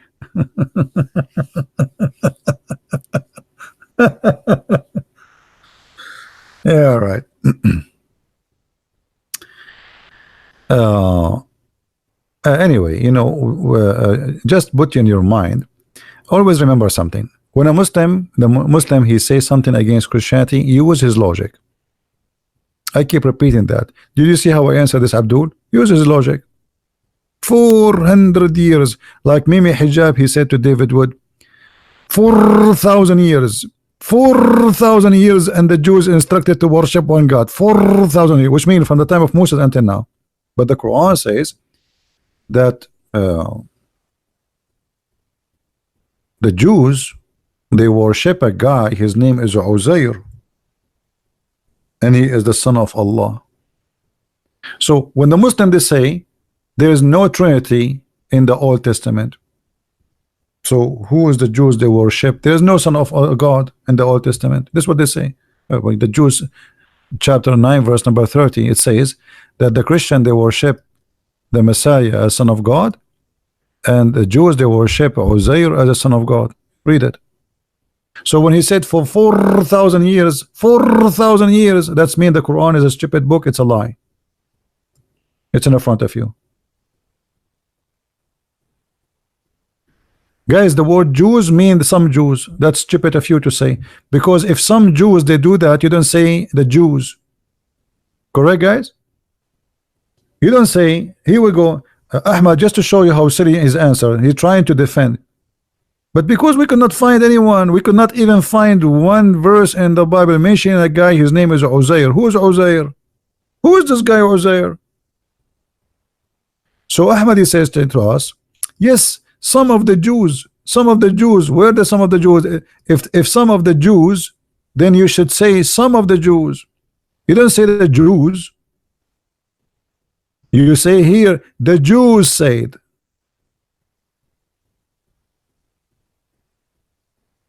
Nowhere it says the Christians said. The Jews, the Christian, not some of the Jews, some of the Christians. So stop lying. And who is this guy Uzair? All the names in the Quran are quoted wrong. Mary, she is the daughter of Amran. Who is Amran? Mary, she is not the daughter of Amran. Where is this coming from? Moses is the daughter of Amran, because Moses is the brother of Mary according to Muhammad. And Moses, his father, is not Amran. Who said that? Amram is not Amran.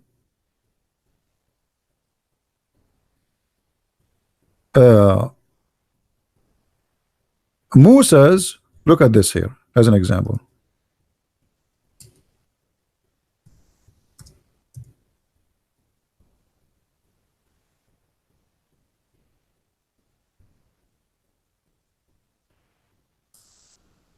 Read it, read this, read and laugh. Moses, he met the Samiri. Moses was in the time of the Samiri. The Samiri and Moses, they were in the same time. Have you ever heard of a stupid God like this before?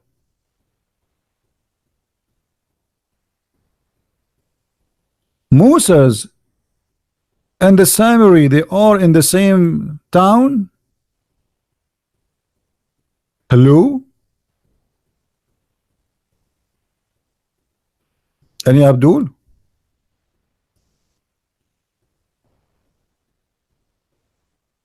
I'm just changing for you the translation so you can see all of them for fun.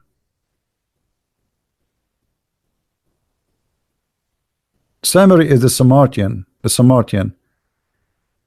Oh, what is this? Moses and the Samaritan? Are you sure?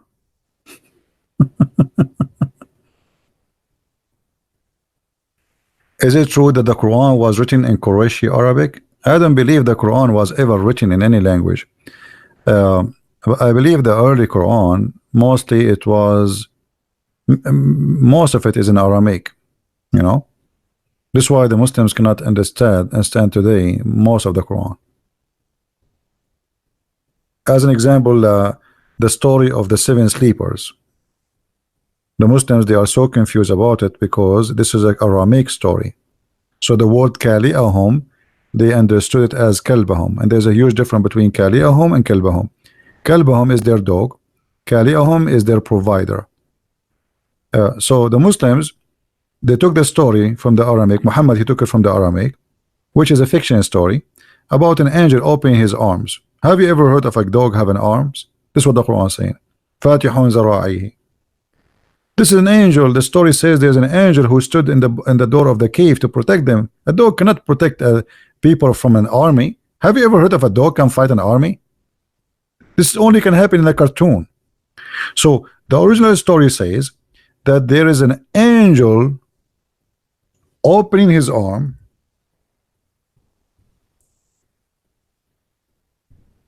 to protect them in the gate of the cave.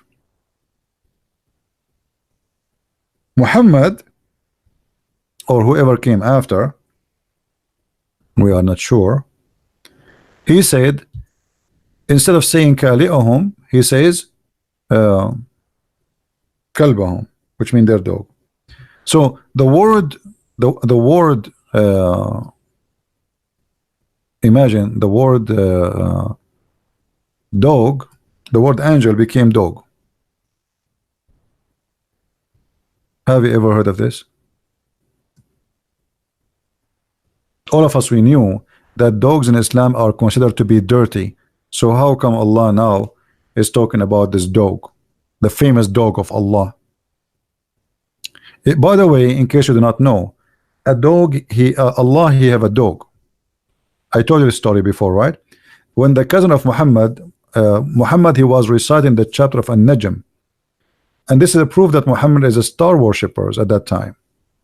He said, he asked his cousin to believe in the Lord of the star. His cousin, he said, I kafartu bi Rabb al-Najm. I'm not going to believe in the Lord of the star. Then Muhammad said to him, aren't you afraid that Allah will send his dog and he will eat you? And later the Muslims, they claim that Allah, he sent his dog and he ate this man. So Allah has a dog. All right. Now here the story, it says, and their dog, he stretched his, look, you see the translation. This is why I say always translation is deceiving. It says he's stretching out his 4 legs. That's a lie. It doesn't say that. It says his 2 arms, zira'ihi.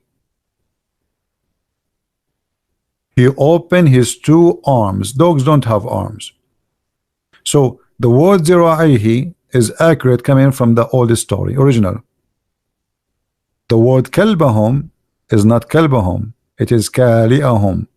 Actually, even some interpretation, they get the correct meaning. They say the origin, it was not kalbahum, it was a mistake, it is kali'ahum.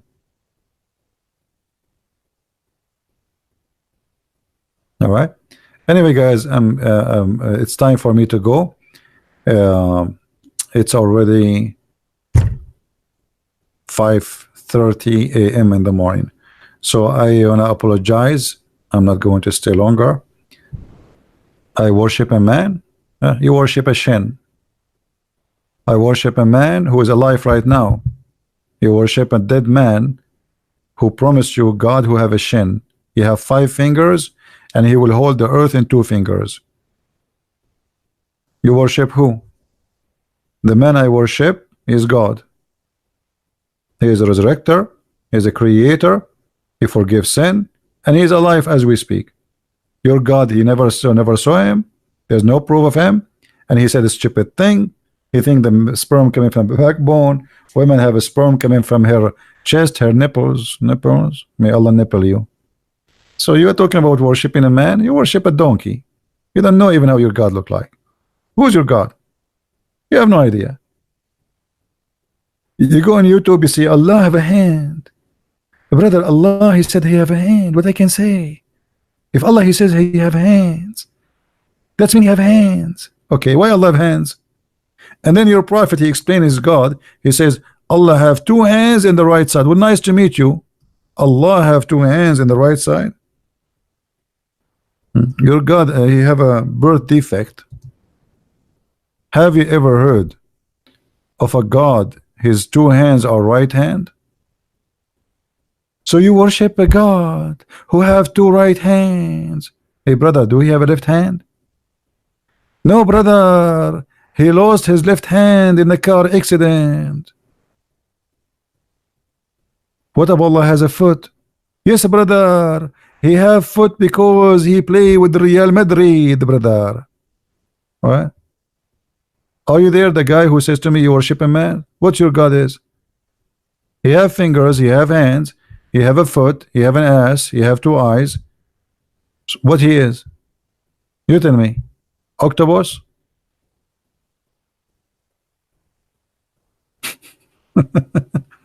So you complain about Jesus have a you know, what, who's your God, brother? Man, the sun is coming already. How I can sleep now? I can't sleep. Anyway guys, I want to say thank you. Maybe I have to redo this video. Maybe I should take it down, but I will leave it for you so you can download it for a little bit, and we will redo again the same topic. All right. I want to say thank you for everybody for your support, and truly my eyes are not seeing the screen no more. I start seeing a fog in the front of my eyes. Where are you guys? Where are you? I don't see you. Oh, this is not. Oh, this is Jibril. I just touched Jibril in front of me. Yeah, my eyes, you can tell they are getting tired, and it's time to go. Before I was saying it's time to go 15 minutes ago. I hate you all. Anyway, thank you guys, and our God is awesome God, and Islam is the most silly stupid cult. Keep listening, keep learning, read my books, and we have thousands of videos. All of them, they are for free. They are made for you. Even if you are a poor, you do not need to buy my books to learn about Islam. I'm here for you, my friend. I am here for the poor before the rich. I am here for the one who want to learn, male or female, adult or a child. I am here for you until I die. So please educate yourself, download the videos, watch them, take reference, and then you will see how powerful you will be, because our weakness is our ignorance. And this is why they would love to debate you. But look, I stay here for how many hours? How many Muslims call? 0. Because they knew they are no match. The Lord is my witness that they have no witness. They witness for Allah, but they never saw him. They witness for Muhammad, but they never met him. They witness for a prophethood, but he never make a real prophecy. All of them, they are false, stupid. So be my witness. We are victorious, and they are being defeated with their cult every day. And we want to save the Muslims. We are not fighting the Muslims. We are fighting the cult of Islam. We are defeating the belief. We don't want to defeat a poor Muslim. They are poor people. They have been lied to. They've been fooled, and they think they are doing the right thing. Jesus says time will come, and people will think by killing you, they are doing favor to God. And this is exactly what they do. They are poor people who have been fooled, be deceived by a man, his name is Muhammad, and his devil, his name is Allah, and yet they want to claim that by killing us, they are going to go to heaven. Killing will not take you to heaven, will take you to hell. You better enjoy it. Thank you guys. Christ is Lord, Islam is false, and see you soon again. Take care. Bye-bye.